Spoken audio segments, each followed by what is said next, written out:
كده كويس إن هو يسمع شوية حاجات كده أو tips فرقت معانا إحنا وطلبة. سنة رابعة كويس.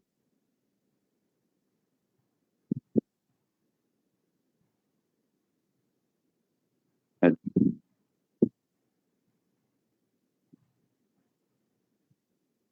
حلو. طيب بسم الله. إحنا النهاردة هنتكلم على حاجة اسمها GPS كارير. يعني إيه GPS؟ GPS دوت الفكرة فيه إن إحنا لما بتيجي تتحرك بالGPS تروح في مكان بيطلب منك إن أنت موجود فين وعشان يديك معطيات إن أنت عايز تروح فين ويديك طريق. فإحنا النهاردة هنتكلم في شوية tips كده عن موضوع المرحلة دي وموضوع سوق العمل وإن هي متطلب لسه جديدة علينا وكل الكلام ده. طيب قبل ما نبدأ أنا عايزك بس تجدد نيتك إن أنت عايز تتعلم حاجة النهاردة تفيدك تساعدك إن أنت عايز تبقى تتحرك على بطيء. جدد نيتك إن أنت تستفاد. تاني حاجة إن أنت بنتكلم على سوق العمل يعني إحنا بنتكلم على فلوس مصدر ده. بالتالي حاجة زي دي عايزك تحط نية إن أنت بتسعى وأنت بتطلب رزق إن أنت تعيش نفسك وأهلك حاجة دي. تالت حاجة عايزك تجيب ورقة وقلم. يا ريت الناس معايا ورقة وقلم عشان في شوية قرارات كده هنقولها شوية حاجات تتناقش فيها إن شاء الله يعني يكون عند حسن ظنكم تمام. الناس معاها ورقة وقلم ولا لأ؟ لو حد معاه ورقة وقلم يكتب الشات 3. بس إحنا أغلب الوقت هنتفاعل كده مع بعض في الشات عشان نحس إن إحنا إيه مش مجرد بنتكلم وبس. ماشي يلا.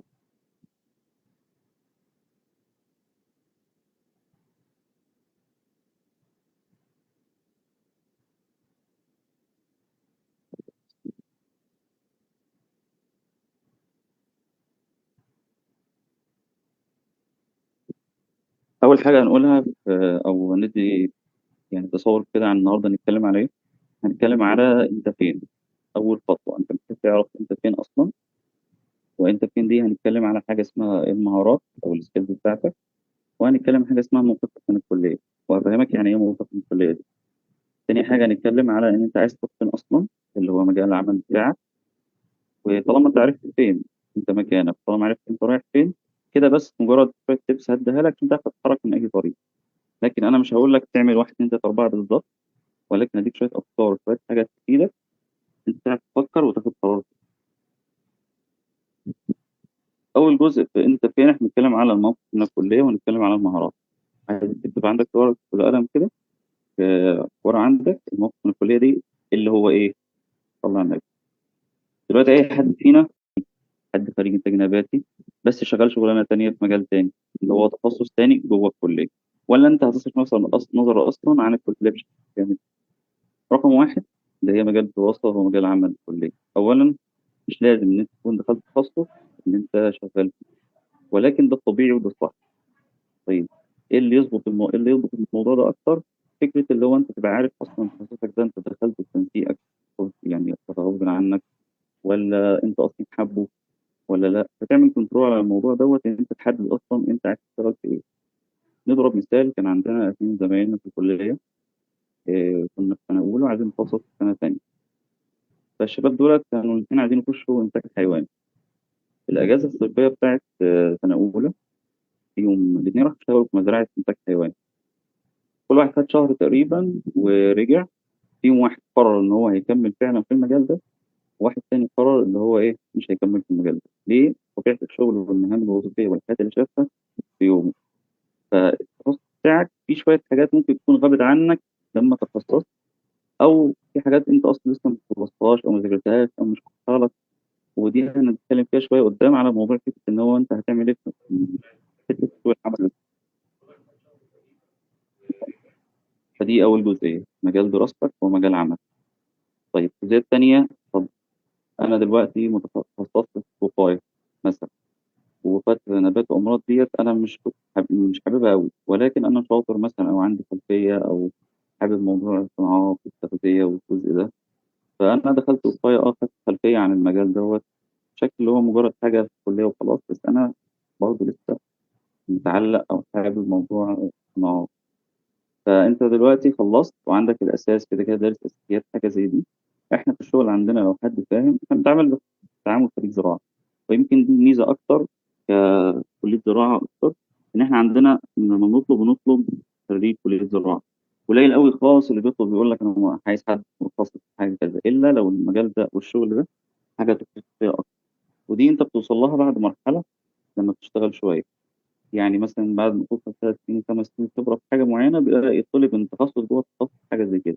على سبيل المثال لو انتاج نباتي مثلا، فاحنا بنتكلم ان حد بيطلب حد شاطر في مثلا انتاج او زراعه العنب، حد مثلا شاطر في تمور مثلا او نوع معين من التمور.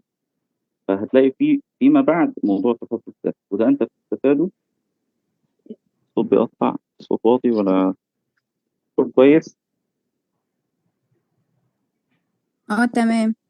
يعني فاحنا بنقول ان انت لو بتخصصك ده حاجه اللي انت بعد فتره معينه هيصبح ان انت عندك خلفيه اكبر، ويصبح ان انت عارف التخصص ده فهتشتغل فيه وهتبدع فيه، وهيبقى عندك الاساس اللي انت اشتغلت فيه. فاحنا بنتكلم على مجال كليه هو مجال عملك، اللي هو انت تخصص غير التخصص اللي كنت فيه. ودي من مميزات كليه الزراعه. هل عيب وغلط؟ لا، بس الفكره ان انت تبقى الدنيا واضحه بالنسبه لك. على سبيل المثال برضه تاني نقول مثال تاني، انه في ناس بتبقى شغاله مثلا في الصناعه الغذائيه برضه، ولكن هو دارس حاجه تانيه، برضه تخصص تاني او حاجه. وكذلك برضه حته اللي هو يعني زي مثال ايه، آه، ممكن زي ايه برضه، انا قلنا انتاج حيواني وقلنا صناعات. برضه في ناس بتشتغل في موضوع الآفات دوت اللي هي كمكافحة وحاجات زي دي. بس برضه إن هو وفرت له فرصة تانية أو حاجة تانية.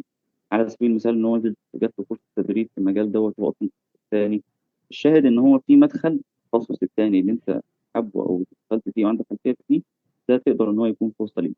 فأنت خليك خريج زراعة، قدامك موقفك من التخصص بتاعك، وقدامك موقفك من تخصص تاني لو انت حابه او كده.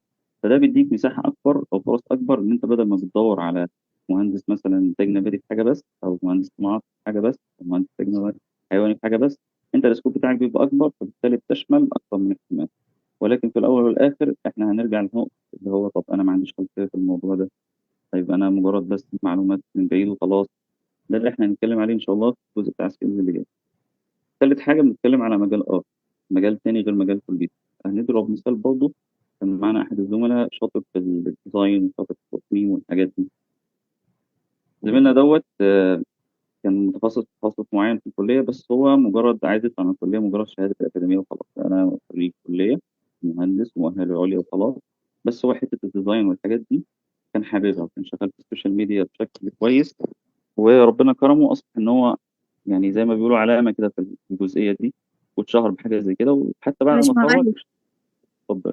بعد إذن حضرتك الناس بتقول في الشات إن الصوت واطي. طيب كده كويس، كده سامعني؟ اه هو عالي كده شوية. طيب فاحنا بنقول الرقم 3، ان انت بتشتغل في حاجة هواية مثلا او مهارة معينة انت شاطر فيها. الحاجة دي بتكون سبب دخل ليك. على سبيل المثال ده اللي احنا قلناه، ان حد مثلا شاطر في الديزاين او حاجة زي دي، وهو يعني فعلا فعلا بيتعلمها كويس بجانب دراسته وجانب بعد ما اتخرج. حتى لو جزء كبير مننا ان هو اتخرج بس هو شاطر في حتة على جنب، ده مش معناه او ان هو يشتغل حاجة زي دي ان هي غلط او عيب. فانت موقفك من الحاجات ديت، سواء من كلية تخصص او حاجة زي دي، ده لازم يكون واضح قبل ما نفكر في سوق العمل، او قبل ما نفكر في شغلانة معينة، او قبل ما نفكر انت اصلا عايز تخش ايه. فرقم واحد عندك هتكتب محتاج انت تحدد موقفك من الكلية. تاني حاجة معانا النهاردة هنتكلم على حاجة اسمها أنواع المهارات. إحنا لو هنضرب مثال برقم واحد اللي هو التخصص، هو دراستك. فهنقول إن أنت عندك حاجتين بنقسم بيهم أي مجال، أي نقطة من النقط اللي إحنا اتكلمنا فيها: الهارد سكيلز أو السوفت سكيلز. الهارد سكيلز دي بتشرح أو بتتكلم على فكرة إن أنت راجل فني في حتة معينة. بمعنى لو هنضرب مثال على مهارة زي دي، زي مثلا أنت بتكتب على وورد كويس، بتعرف تكتب تقرير كويس، بتعرف تعمل برزنتيشن كويس، بتعرف تسجل بيانات معينة، بتعرف تقيس درجة حرارة معينة، بتعرف تشتغل طريقة تحليل معين في معمل، بتعرف أنواع معينة في تحليل الألبان، بتعرف تستخدم أنواع معينة من المبيدات. كل حاجة تخصصية أنت درستها في دراستك، هي دي مقصود بيها هارد سكيلز. وفي جزء تاني برضو اللي هو الدراسة الفنية أو الأكاديمية للأساس العلمي الحاجة زي دي، وأنا هنقول عليها شوية كده.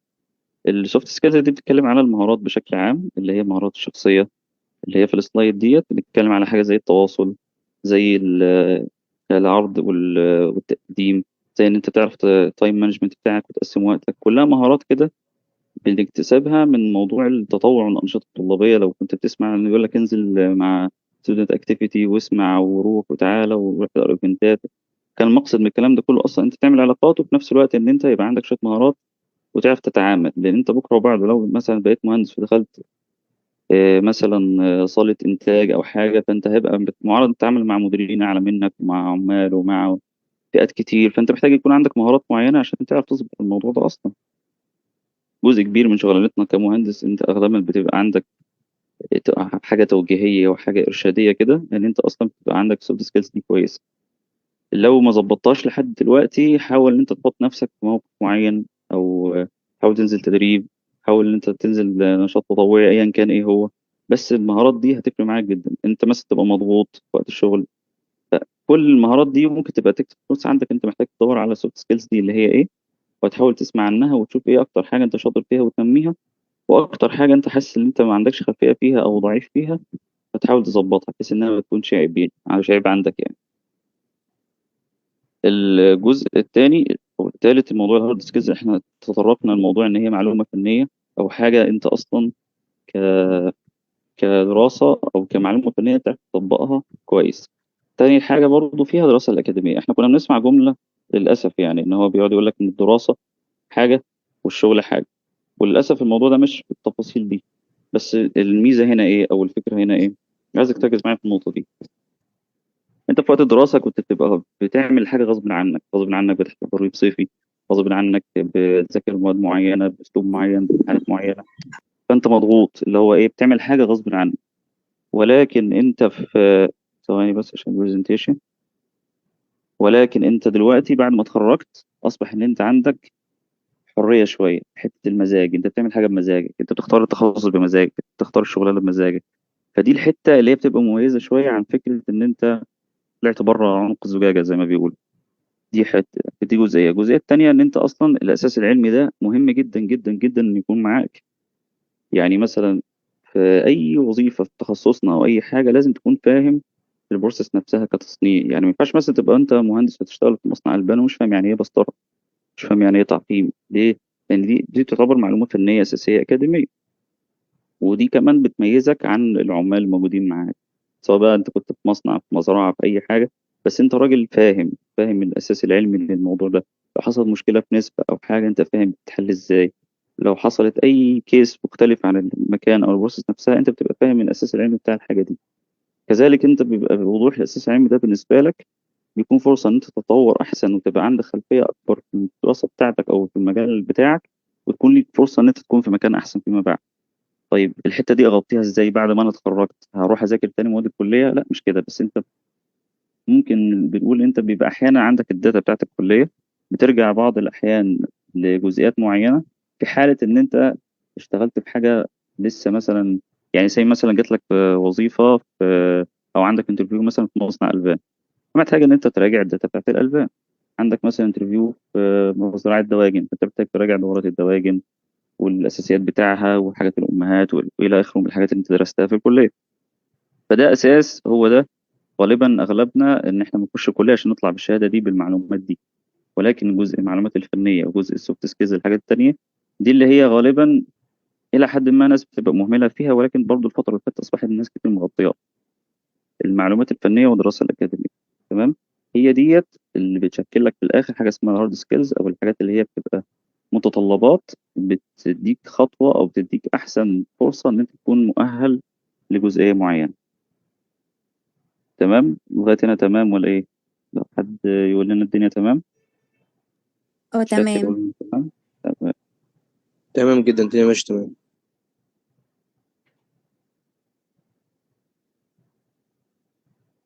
طيب قبل ما أخش على الجزء التاني، بس أنا كان عندي تعقيب على موضوع الكورسات. الكورسات دي تحس أحيانا إن هي كده إيه، لما توصل لو حد فتح ليك كده إن هي عبارة عن ترند كده، هو كل أي حد عايز يخش أي حاجة كله بيشارك في شهادات، كله شهادات كورسات. فأنت تحس إن أنت إيه، يعني أنا ما أنا أروح فين في الناس دي كلها؟ يعني أعمل إيه طيب في ده كله؟ فانا عندي كومنت على موضوع الكورسات، بحيث ان يبقى انت بص، لو هنقسم الناس مثلا على الكورسات بتاخدها ليه، فهنقول انه في ناس بتاخد الكورسات من باب الفراغ، اللي هو قاعد كده مش لاقي حاجه يعملها، كورس مش عارف مين يسجل عليه، يسمع له حلقتين ويمشي. سواء كورس مش عارف إيه، حلقه على اليوتيوب حد بيرشح حد، يخش يتفرج شويه ويمشي. اللي هو مش واضحه بالنسبه له هو اصلا فين وعايز يروح فين، اللي هو الجزء الاولاني اللي احنا اتكلمنا فيه. في حد تاني اللي هو بياخد كورس او حاجه معينه بغرض الاستكشاف. يعني مثلا عرفت انه في حد بيتكلم عن حاجه اسمها فود سيفتي، بس انت اصلا متخصص حاجه تانية. طب ايه فود سيفتي ده؟ ايه سلامه غذاء دي؟ هتاخد كورس فيها او تسمع حاجه اونلاين، فانت وضح لك بالنسبه لك المفهوم، فهتاخد خطوه فيه ولا لا. كذلك مثلا دلوقتي ما شاء الله، يعني اغلب يعني الناس اللي بتبقى شغاله في مجال الزراعي في الوظائف وحاجه زي دي بقى يشير معلومات او حاجات من التخصص. ويمكن الفتره دي احنا زمان ما كانش موجوده الفرصه دي، يعني كحد بتدرس او حاجه خريج من كليه زراعه، ان انت يبقى بان عندك ناس من سوق العمل بتشارك معلومات. ده ما كانش متاح قبل كده، ولكن دلوقتي اصبح متاح، فبتقدر تسال او تطلب ترشيح من حد ان انت مثلا مجال كذا عايز تسمع عنه، عايز تقرا فيه، ايه المتطلب ان انت تخش. فاحنا قلنا ان في ناس بتاخد مجرد حاجه فراغ، ومجرد كده شو ان هو يشير حاجه زي كده وخلاص، مش بيدور على كور معين ان هو يستفاد بيه، او معلومه اساسيه بحاجه ان هو يستفاد بيها. اللي هو يلا بينا شير مش عارف ايه، يلا بينا يلا بينا وخلاص. او حاجه رقم اتنين، هو ممكن حد يكون بيستكشف شويه معلومات او مجال معين، وده ممكن تطبقه على الثلاث حاجات اللي احنا قلناها، سواء مجالك او مجال دراستك مجال كليتك اللي هو مجال تاني، او مجال خالص اللي هو بعيد عن دراستك. وبرضه قلت لكم ان هو مش عيب ان انت تحدد موقفك من الثلاثه دول. مالكش دعوه بكلام حد، انت ضيعت 4 سنين من عمرك وضيعت 4 سنين من الكليه وكل الكلام ده. بس هو فعلا مفيش حاجه اسمها انت ضيعت فرصه، يعني انت درست حاجه او خدت تجربه حاجه، فده مش معناه ان انت حتى لو ما وفقتش فيها وصلت لنهايتها بالشكل الطبيعي اللي بيحصل، فده مش معناه ان انت ما استفدتش بيها. يعني انت اكتسبت طريقه تفكير معينه، اكتسبت معلومات معينه فيما بعد هتفيدك في حاجه زي كده. خصوصا في مجالنا احنا كزراعه، احنا كلنا اصلا متشابكين في بعض، يعني في كل التخصصات لو اشتغلت اي حاجه هتلاقي ان انت عندك خلفيه عن الجزء التاني، وبتحتاج ان انت يبقى فاهم فيه، او على الاقل عندك الاساسيات والمعلومات اللي بتخليك مكانك اللي انت موجود فيه، حتى لو تخصص تاني تكون فاهم البروسيس كامله والعمليه كامله. تمام. في ناس بقى اللي احنا عايزين نعرف، اللي احنا اصلا السيشن دي معموله في موضوع الكورسات بالظبط، اللي انت تبقى عارف ايه الحاجه اللي انت عايزها بالظبط وتتعلم تطور فيها اكتر. انت عارف ان مجال كذا هو مجالك، فانت عارف ان انت في الستيب 1 لسه في الاورنس، لسه في حاجه لسه بيزكس خالص. فانت عارف ايه الحاجات الكورسات اللي انت محتاج تديها سنه بالنسبه لسوق العمل، ومحتاج تعرف ايه الحاجات اللي انت بس تظبطها كمهارات او حاجه زي دي. هي دي اللي هتفرق معانا في السلايد اللي احنا داخلين عليها دي. انت دلوقتي عرفت المجال بتاعك وحددته، وعرفت مثلا ايه الصناعه نفسها او ايه طبيعه الشغل بتاعه اي مجال منهم، فهتخش على حاجه اللي هو طيب انا عايز اخد كورسات وانمي نفسي في الحته دي، فهعمل ايه؟ اللي هي الجزء بتاع عايز تروح فين، ده اللي احنا هنتكلم عليه في الجزء ده. طيب لو اتكلمنا على مجال العمل، او فتره الجزئيه بتاعت ان احنا عايزين نعرف انت هتروح فين بيها دي، او الحته اللي انت خلاص حددتها بناء على الكلام اللي احنا قلناه قبل كده، هعرفه منين؟ يعني انا مثلا خريج دلوقتي انتاج نباتي، طيب وعايز اعرف ايه المتاح قدامي في انتاج نباتي ده، بيشتغل ايه بتاع انتاج نباتي ده؟ هل مجرد المعلومات اللي احنا قلناها في الكليه دي بس؟ لا. هل مثلا مجرد كورسات وحاجات بس؟ لا. فانا بحب فكره ان هو انت تشوف ايه الاعلانات او اعلانات الوظائف اللي بتكون عندك او منتشره على لينكد ان او على الفيس او الحاجات دي. دي بتكتسب فكره ان انت بتبقى عارف المسمى الوظيفي بتاع الوظيفه نفسها، اسمه مهندس ايه، يعني مهندس انتاج نباتي بس، ولا مهندس محاصيل بس، ولا مهندس انتاج مش عارف حاجه معينه تخصص بس، لو مهندس جوده بس، طب ولا انتاج بس. فهو المسمى الوظيفي نفسه بيبقى واضح بالنسبه لك انت. المسمى ده لو واضح هيبقى باين بالنسبه لك ان انت ايه المهام اللي بيعملها الانسان ده، يعني الراجل ده بيروح الشغل بيعمل ايه. لو عرفت ان هو بيعمل واحد اتنين تلاته اربعه خمسه، اللي هو بتبقى في الاعلان اللي بيبقى نازل بيقول لك مطلوب فلان الفلاني او مهندس كذا، على قدره او عنده خلفيه بواحد اتنين تلاته اربعه، واحد اتنين تلاته اربعه دول، انت بس عرفت كده لو جمعت اعلان في اتنين في تلاته مسمى وظيفي معين، فانت كده اصبح قدامك مثلا 10 حاجات او 15 حاجه من اللي الراجل اللي بيعملهم ده. فاصبح ان انت واضح بالنسبه لك ايه اللي ممكن تاخده او تعوضه او انت شاطر فيه او تظبطه، اللي هي بنقول عليها متطلبات واشتراطات حاجه معينه في وظيفه معينه.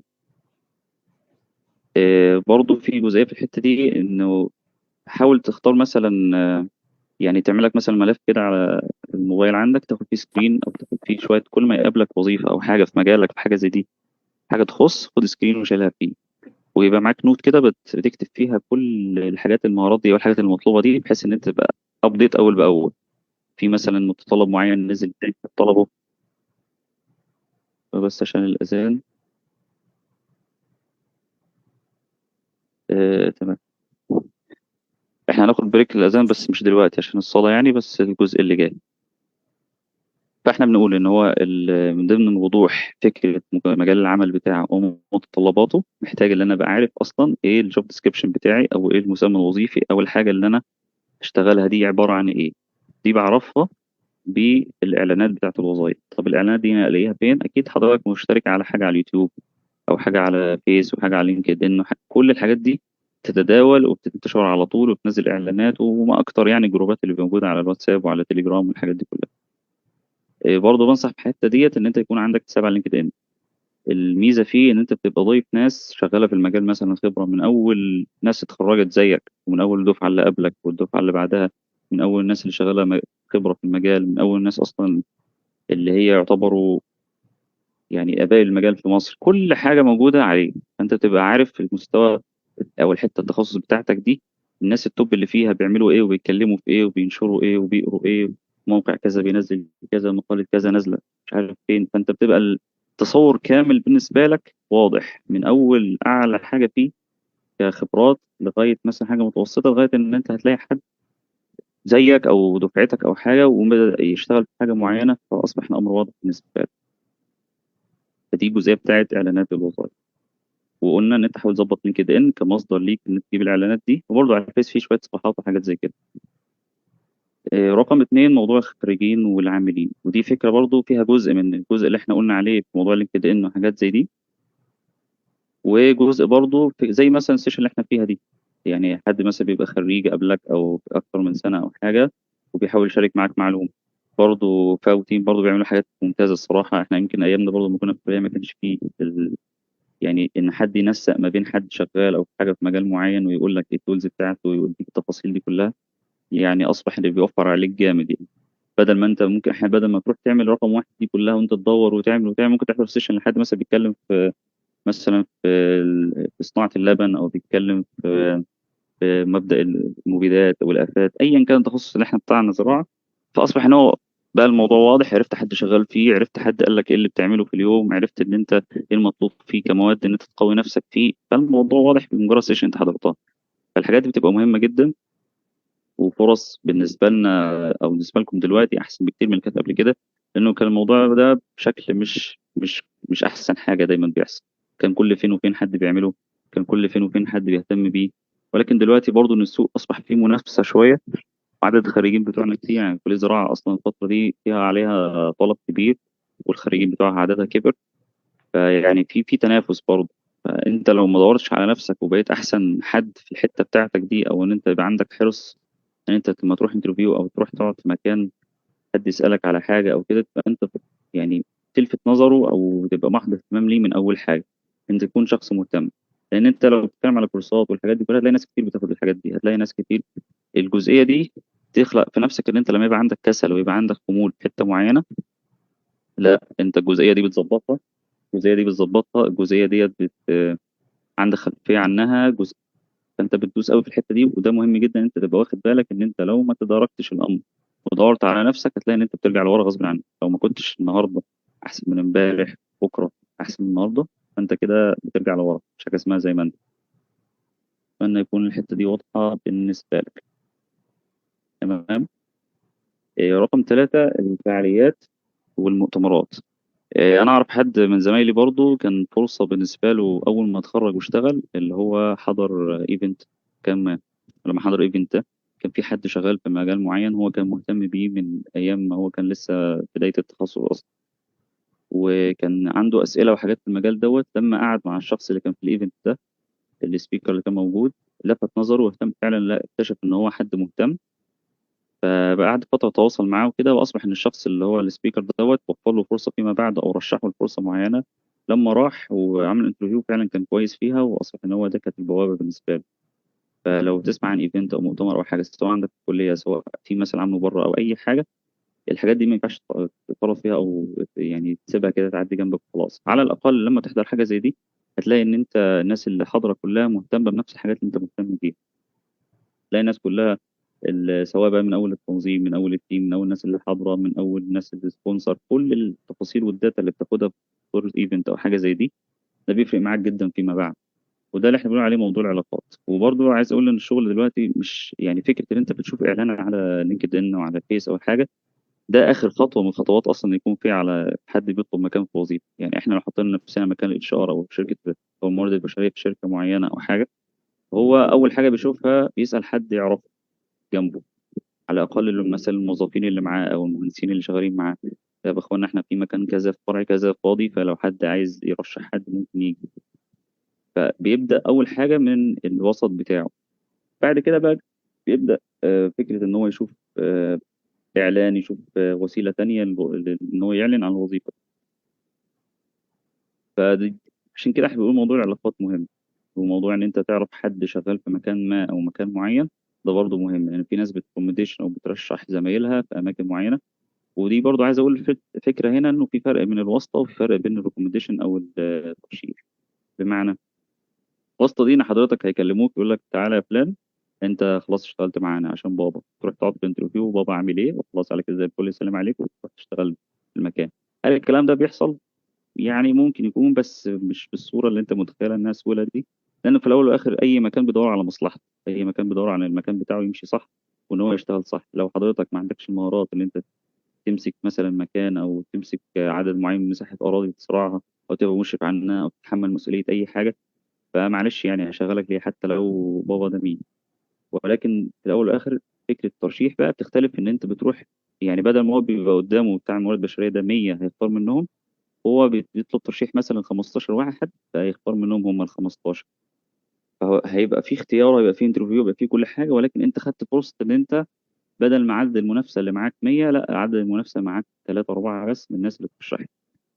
برضه كان في حد من الزملاء كنا في سنه رابعه، وحد من الزملاء كان معروف في البلد عنده ان هو مهتم بمجاله وبيعمل حملات توعيه ويروح ويجي وينزل ينزل على الفيس عنده ويتشير على طول اي حاجه تخص مجاله، ومهتم بيه جدا لدرجه ان هو لما فتح مكان مصنع في البلد عنده او في المكان اللي هو فيه، الناس اللي فتحت المصنع دي كان راجل مستثمر بره وجه فتح مصنع طلب حد يمسك له المكان او ان هو يبقى مشرف فيه. الناس كلها يعتبر اتفقت على الشخص ده ان هو ده انسب حد، يعني انسب حد يكون موجود معاك في في المجال دوت. وانسب حد الناس كلها متفقه ان هو شخص مجتهد منين من تسويقه لنفسه سواء بقى على السوشيال سواء بقى في الحاجه على امر الواقع سواء ان هو معروف بيعمل بينزل مؤتمرات بيحضر حاجات كل ده. فجزئيه العلاقات دي جزئيه مهمه، وجزئيه ان انت تبقى ليك سمعه في حاجه معينه انت معروف بيها. ما ينفعش مثلا تبقى انت قاعد في مكان ايا كان على مستوى الاسره على الاقل، ما ينفعش تبقى مستوى اسرتك مش عارفين انت بتدرس ايه ولا حاجه عن دراستك. يعني انت مجرد كليه زراعه، طب ماشي بتعمل ايه في كليه الزراعه دي؟ يعني لو عندنا مثلا زرعه هتعمل لنا فيها حاجه، كل الكلام اللي حضراتكم عارفينه ده بتاع التريقه اللي بيحصل. ولكن لما تبقى واضح انت تخصصك ايه وبتعمل ايه في مجال كليتك دي ودراستك دي عباره عن ايه وايه مجال الشغل بتاعك اللي انت هتلمسه، يعني انت بكره وبعد ما تتخرج هتشتغل ايه بالظبط، كل ده على مستوى الاسره بتاعتك على الاقل. يعني ده لوحده هيفرق معاك فيما بعد، او هيفرق معاك ان انت ممكن حد يرشحك في حاجه زي دي. وبننصح جدا جدا بالموضوع ده ان انت لازم الناس اقرب الاقربين ليك يبقوا عارفين ايه التخصص بتاعك ومجال شغلك ايه، عشان هم دول اكتر ناس لما يكون حاجه مناسبه قدامهم هيرشحوك انت بالذات. برضه بنلفت نظر في الجزئيه دي ان هو حتى لما حضرتك تتخرج لازم تعرف الناس كلها ان انت اتخرجت. يعني يعني مش ايه اللي هو لقد اكرمنا الله والحمد لله واربع سنين كليه كل الكلام ده ماشي يعني. هو احيانا في ناس ما بتحبش الحاجات دي، بس انت لازم تعرف الناس باي وسيله، الناس اللي عندك على الفيس قبل كده هنتناقش فيها ان شاء الله.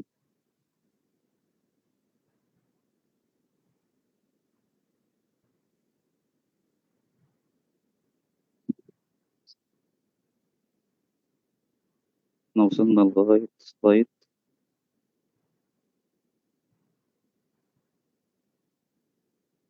ناخد حاجه خطه العمل بقى. طيب انا دلوقتي سمعت الكلام دوت وكتبت شويه نوتس في الحاجات دي، عرفت الفرق بين السوفت سكيلز والهارد سكيلز، عرفت ان انا محتاج المرحله دي مرحله دراسه متطلبات سوق العمل، عايز اضرب لكم مثال اوضح لكم الفكره برضو، ان هو احنا لما كنا داخلين الكليه جديد كنا بنشوف الكليه دي مجال دراستها ايه وبتخرج منها ايه، كنا نقرا عنها إيه، طيب التخصصات بتاعتها ايه، كل التفاصيل كنا بندور عليها.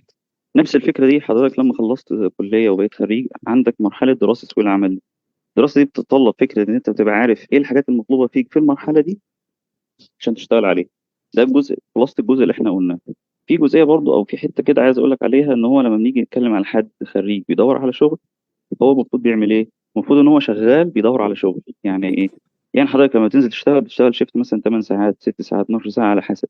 انا عايزك تفضل نفسك 4 5 ساعات انت بتدور على شغل فيهم.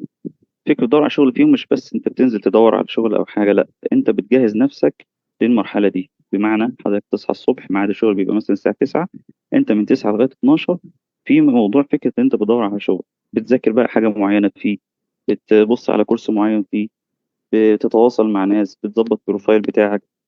انت عندك جزء معين او وقت معين.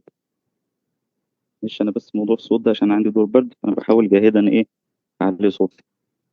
فانت عندك جزء معين او وقت معين في يومك انت حاطط فيه وقت الشغل ده 4 ساعات ساعتين 3 على حسب وقتك. بس انت لو ما عملتش كده ده هيوفر عليك جزء كبير ان انت فيما بعد، يعني هو مش مجرد سي في، معلش انا اسف في لفظ الترمين شركه وخلاص، او اللي هو انت عملت شويه حاجات تقولنا عليها وخلاص. هو في الاول والاخر سعي منك وتوفيق رب العالمين، ولكن انت محتاج تاخد فعلا تتاكد او يبقى عندك خلفيه ان انت فعلا منافسه شديده في كل حاجه. انت دلوقتي الاعلان بينزل قبل ما بيكمل 3 دقائق اصلا الناس بتحذفه كتر الاعلانات او الناس بتقدم عليه.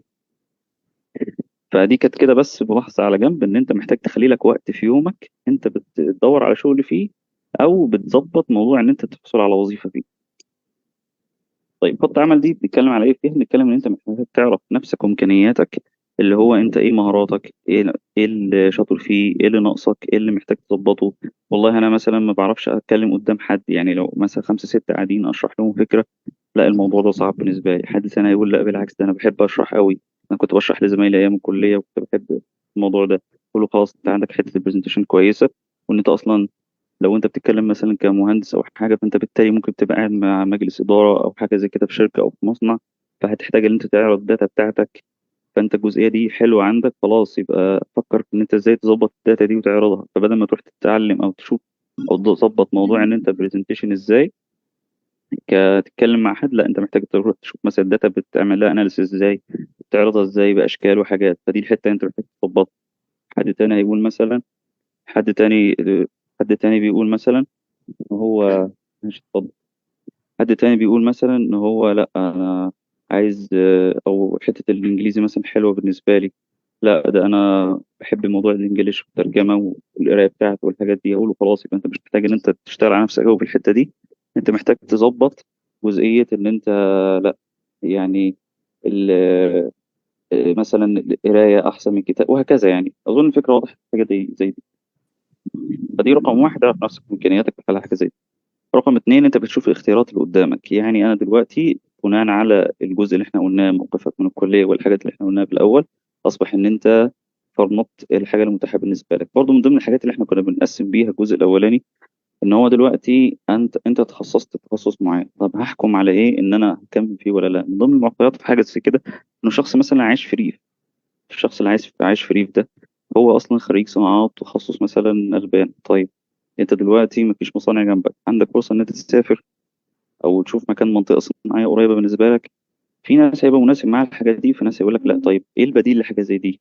هل في المكان اللي انت قاعد فيه في احتياج لحاجه معينه او مجال معين، او في مشكله معينه في مجال دراستك او مجال تخصصك او مجال الكليه بشكل عام انت ممكن تأدي فيها او تظبطها، فتبقى هي دي الفكره البديله لحاجه زي دي. او الناحيه التانيه ان انت اصلا التخصص بتاعك ده تقدر تعمل حاجه خاصه بيك في مكانك او في المكان اللي انت مقيم فيه. فده مثلا من ضمن الحاجات اللي احنا كنا بنصنف بيها او بنقيس بيها فكرة اللي هو طب انا اركز في المجال بتاعي ولا اركز في تخصص تاني جوه الكلية. فانت هتحط الاختيارات دي قدامك بناء على المعلومات اللي هي على نفسك وعن المعطيات اللي هي موجودة في المجالات اللي انت حددتها، وبتعرف تحاول تجيب بقى داتا عن الحتة دي وعن الجزئية ديت. لا دي مميزة في الحتة دي، لا دي محتاجة عائد مادي شوية أعلى، مش هعرف أعمل مزرعة دواجن لوحدي، مش هعرف أعمل مزرعة ألبان لوحدي، بس أنا أعرف مثلا أظبط الحتة دي مع فلان اللي شغال في كذا. وتجمع داتا عن الوضع الحالي بتاعك وعن الوضع اللي انت عايز توصل له، بناء عليه هتعرف ان انت تاخد قرار باستشاره واستخاره، وان انت تاخد بالاسباب. برضه تاني حاجه او في حاجه رقم 5، فكره ان انت تاخد قرار، يعني لازم تبقى واضح وان انت تجرب. انت ما عندكش حاجه تخاف عليها، ما عندكش، لو ما جربتش دلوقتي في سن ان انت بعد ما خلصت كليه على طول، والحته اللي هي بتاعت التجارب دي، هي المرحله دي متعتها ان انت صاحب قرارك، وزي ما قلنا بمزاجك. هو ده الفرق بينها وبين الدراسه، ان هي بمزاجك، وقلنا ان هي الحته دي احيانا بتبقى هي المميزه فيها. هو انت بدماغك، انت بتظبط يومك وتفاصيل شغلك وحاجاتك بدماغك. يعني كنت دايما تشتكي اللي هو انت جدول الكليه ضاغطني وما عنديش مواعيد ومش فاضي ومش لا، انت دلوقتي انت اللي بتحط ده لنفسك، وانت اللي بتخطط كل حاجه لنفسك. طيب احنا عندنا في الكواليتي لما بنقول ان انت بتاخد قرار او بتعمل حاجه، لازم تقيم الموضوع ده في بعده. فكره التقييم دي مش بس ان انت عملت الحاجه او خدت قرار فيها، لا، فكره التقييم دي شيء مهم جدا جدا جدا. على سبيل المثال، لو نوضح النقطه دي، ان انت خدت قرار معين في حاجه معينه، انت محتاج بعد فتره زمنيه تقريبا 3 شهور 6 شهور بتقيم نفسك على القرار اللي انت خدته ده، او المجال اللي انت خدته ده، او الوظيفه اللي انت دخلتها. هل فعلا ديت هي اللي انا مناسباني؟ هل فعلا هي فيها مشكله؟ هل فعلا فيها مهارات معينه انا مش قادر عليها؟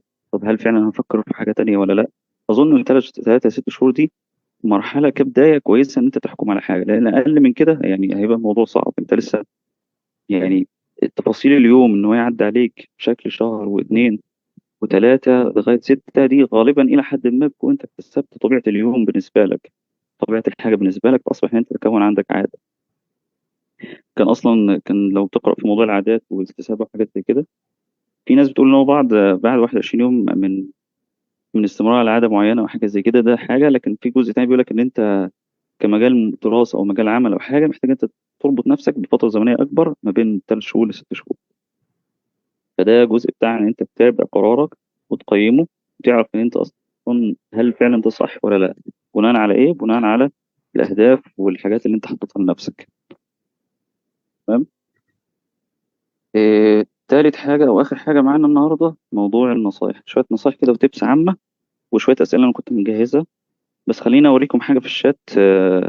إحنا في بريك مثلا جبت كام إعلان كده هنزله لكم في الشات، وتشوف إزاي أنت بتدور لما بتيجي تلاقي إعلان قدامك تنزل يعني إيه كده معاكم. ثواني. يعني ده مثلا إعلان أهو.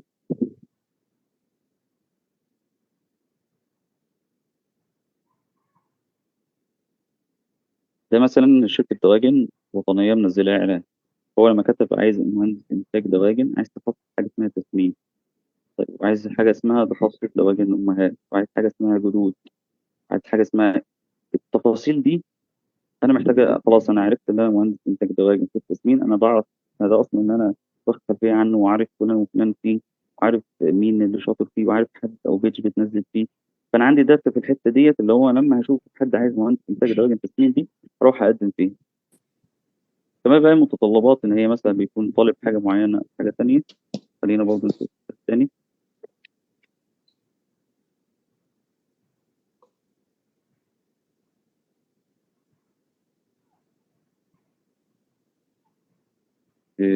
في الاعلان ده مثلا حد بيتكلم في ان هو عايز حد خبره في محصول معين لفتره زمنيه معينه في طريق كذا مكان كذا. برضه من ضمن الحاجات ان انت بتلاقي احيانا اعلانات خصوصيه جوه تخصص معين بتيجي بعد فتره من الزمن. طيب احنا هنا نطلع سؤال فكره اللي هو، طيب انا دلوقتي واحد عايز خبره، تمام، وبلاقي اعلانات عايزه حد خبره، طب انا اعمل ايه في الموضوع ده؟ الجزئيه ديت ليها اكتر من شق اجابه، وعايزك تركز معايا في الجزئيه دي. اول حاجه، في اصلا اماكن بتطلب ناس في الشات بس، في ناس بتطلب ناس خبره بس. مش كل الاعلانات او كل الناس بتطلب حد خبره بس. واللي في سوق او شغال في حاجه زي كده هيعرف ان هو في اماكن او في حاجات ما ينفعش حد خبره يكون فيها. ما ينفعش حد عنده 10 20 سنه هو اللي يعمل حاجه معينه، او جوب ديسك جوب او وظائف معينه، جوب ديسكريبشن معين، او وظائف معينه، او مهام معينه في مكان ما. لازم حد يكون فريش اللي هو صغير. على سبيل المثال ممكن عندنا في الجودة بتتكلم ان انت لو بتتكلم حد اسمه مراقب جودة، ده بيبقى اول حاجة خالص. ده الانسان اللي بيعدي مثلا بياخد درجات حرارة معينة، بياخد سامبل او عينات من حاجات معينة. ده اللي هو بيأدي البروسيس نفسها. اللي بيعمل اناليسيز للداتا دي واللي بيتابع الحاجات دي هو شخص مديره، فمحتاج ان هو حد خبره يعرف ان الموضوع ده اصلا ماشي صح ولا لا، او ماشي بالتولز او بالطريقه الصح ولا لا، وهو اللي بيبقى بيتعامل مع الاداره. فما ينفعش بتاع الفريش ده اللي هو واحد لسه مخلص احطه مكان ده، او ده احطه مكان ده. فهي سايكل كامله لازم، او زي ما نقول كده هي سلمه كلنا بنمشي عليها، او خطوات كلنا بنمشي عليها من اول كبدايه. ان انت بتبقى حاجه، تبدا مثلا جونيور، او تبدا لسه حاجه مهندس لسه صغير او حاجه، بعد كده بتبقى مشرف، بعد كده بتبقى مسؤول عن قسم او صاله، بعد كده بتبقى ماسك اداره. فهي اغلب الاعلانات اللي احنا بنشوفها طالبه خبره او بالناس مديرين او حاجه، لان الموضوع ده مش عدده، يعني عدد الناس اللي في السوق خبرة في حتة معينة ده قليل، فبالتالي نلاقي إعلانات أصلا منتشرة كتير إن هو عايز حد مش لاقي الحتة بتاعت الفرشات.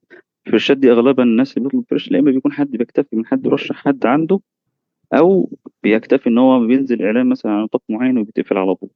فده سبب من ضمن أسباب إن أنت بتلاقي كل الإعلانات أصلا منزلة إن هو يقول لك عايز حد خبرة، عايز حد خبرة. الجزء الثاني أو في اللي إجابتنا على سؤال موضوع حديث التخرج ده، كان في حد برضه من كام يوم بعت لي على لينكد ان بتسالني بتقول لي انا دلوقتي خدت كورسات في كذا وفي مواصفات كذا واشتغلت او عرفت كذا كذا، وعندي معلومات في واحد اتنين تلاته وشاطره في التسميع الحاجات دي. يوم ما عملت انترفيو طلبوا مني ان انا اكون دخلت قبل كده اوبريشن، دخلت كان شغل في فندق، دخلت فندق قبل كده.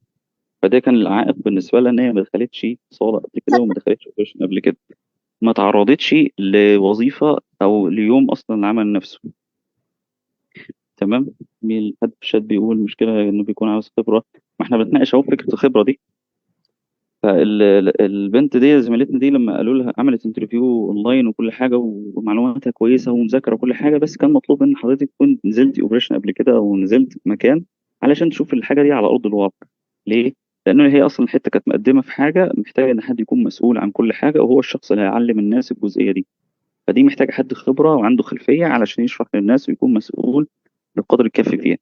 برضه عايز اقول لفت نظرك لحاجه، ان احنا مجالنا متعلق بالامن بتاع أمن الغذاء، واللي هو حاجة ليها علاقة بالدول وسياسات وحاجة كبيرة، خصوصا لو الموضوع متعلق بحاجة استيراد تصدير أو حاجة سياحة أو حاجة زي دي.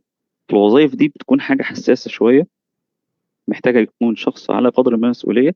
فبالتالي بتلاقي إن الناس بتبقى عندها اشتراطات شوية صعبة في فكرة إن هو، أو في بعض الأماكن يعني إن هو بيبقى محتاج حد شخصيته قوية قوي علشان يعرف يحكم مكان ويبقى صاحب قرار.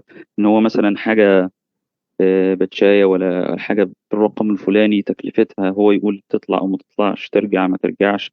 الموضوع فعلا دي يعني بيبقى شخص مسؤول، ولازم يكون بالقدر الكافي مؤهل علشان يبقى هو صاحب مكان، هو اللي يستأمنك على الحاجة دي. وانت حط نفسك مكان الشخص اللي قدامك هتلاقي ان هو فعلا الحتة دي متغطية يعني، او عنده حق يعني. فقلنا في الحتة دي كنت بستشهد بالموضوع ده عشان اقول لك موضوع التدريب، موضوع ان انت تنزل مكان المفروض ده كان الكلية بتنزله او بتوفره احيانا، التدريب الخارجي او الحاجات دي. ولكن نفترض ان هو دلوقتي ما كانش متاح معاك او ما نزلتش حاجه زي كده، ففي بينزل اعلانات اصلا سواء بتكون بشكل مدفوع او سواء بتكون بشكل مجاني على تدريبات للناس الخريج وده سنه رابعه. يعني كان في حد بيقول لو انت ما قدمتش في 30 40 50 تدريب انت ما قدمتش على تدريب، ما تبعتش شركه واتنين وبس تقول انا كده بعت. لا، انت محتاج ان انت تبص يعني اي حد، اي حته في النطاق بتاعك تعرف ان حد دي فرصة تدريب أو فرصة شغال في المجال بتاعك في الحتة اللي أنت عايز تدرب فيها، روح واعرض الموضوع عليهم. روح امسك سي فيك كده، وإن شاء الله هحاول أبعت لكم على الشات شوية حاجات بتتكلم في تفاصيل السي في وتفاصيل الانترفيو والحاجات ديت بشكل بسيط وخلاصة الموضوع ده، لأن أنت لو كتبت على حاجة زي كده على الناس هتتوه، هتلاقي حاجات كتير. فإن شاء الله أنا هبعت لك لكم على الشات بتاعنا اللي هو على الواتساب ده كام حاجة، تبس كده في موضوع السي في وموضوع الانترفيو، وشوية تبس كده إن شاء الله تفيدك في حاجة زي دي. الشاهد احنا بنتكلم على فكرة ان انت حاول تجتهد ان انت توصل او توصل لقدر المستطاع من المساحة اللي شغالة في مجالك حواليك علشان تكون فرصة على الاقل لو ما كانش وظيفة على الاقل تدريب. والتدريب ده غالبا دلوقتي اصبح ان هو، يعني احنا كان برضه دفعتنا والناس اللي قبلنا وكده كانت ايام كورونا فالموضوع كان صعب. ف لكن دلوقتي اصبح الحمد لله، يعني ربنا يعافي ويسلم انه ما يحصلش حاجة، في فرصة لحاجة زي دي سواء بشكل مدفوع زي ما قلت لك او بشكل مجاني. برضه في اماكن سواء بتدي كورسات او تدريبات حاجه زي كده بيبقى عندها شق موضوع التدريب دوت جزء من الخدمات اللي هي بتقدمها يعني. طيب برضه على ذكر الموضوع، لو بنتكلم على مكان بيدرب ناس هو اصلا بيوصل له عائد على الموضوع ده من حيث برضه نسب في حاجة كده قانونية، موضوع الضرايب والحاجات دي بتقل عليه شوية، وزائد إن أنت بتخلص له شوية تاسكات هو عنده، فبيوفر يريح موظفين بتوعه مثلا شوية، يديهم أجازات، حاجات زي دي. فالمنفعة متبادلة، مش بس اللي هو أنت هتروح لحد فهو أنت بس المنتفع منه يعني. كمان فكرة الخبرة دي بتتكسر بموضوع التطوع برضه، سواء على موضوع الجزئية بتاعت سوفت سكيلز أو على الهارد سكيلز والتكنيكال. على سبيل المثال زي إيه؟ آه، ممكن مثلا حد بيكون متطوع في حاجة ليها علاقة مثلا ب على سبيل المثال كتابة شيء معين مثلا، أو مش لازم تطوع اللي هو عمل خيري بس تروح توزع وجبات والحاجات دي، يعني ده فعلا نعمة وحاجة كويسة وفعل كويس، بس أنا بتكلم على تطوع في مجال أو في حتة أنت بتضبط نفسك فيها، ضعيف فيها كسكيلز، سواء من ناحية السوفت أو كسكيلز من ناحية الهارد. اللي هو يعني زي مثلا ممكن حد يكون تعرفه محتاج حد يعمل له آه، كتابة جزء معين أو بوستات معينة أو حاجة معينة أو تقارير معينة على وورد مثلا.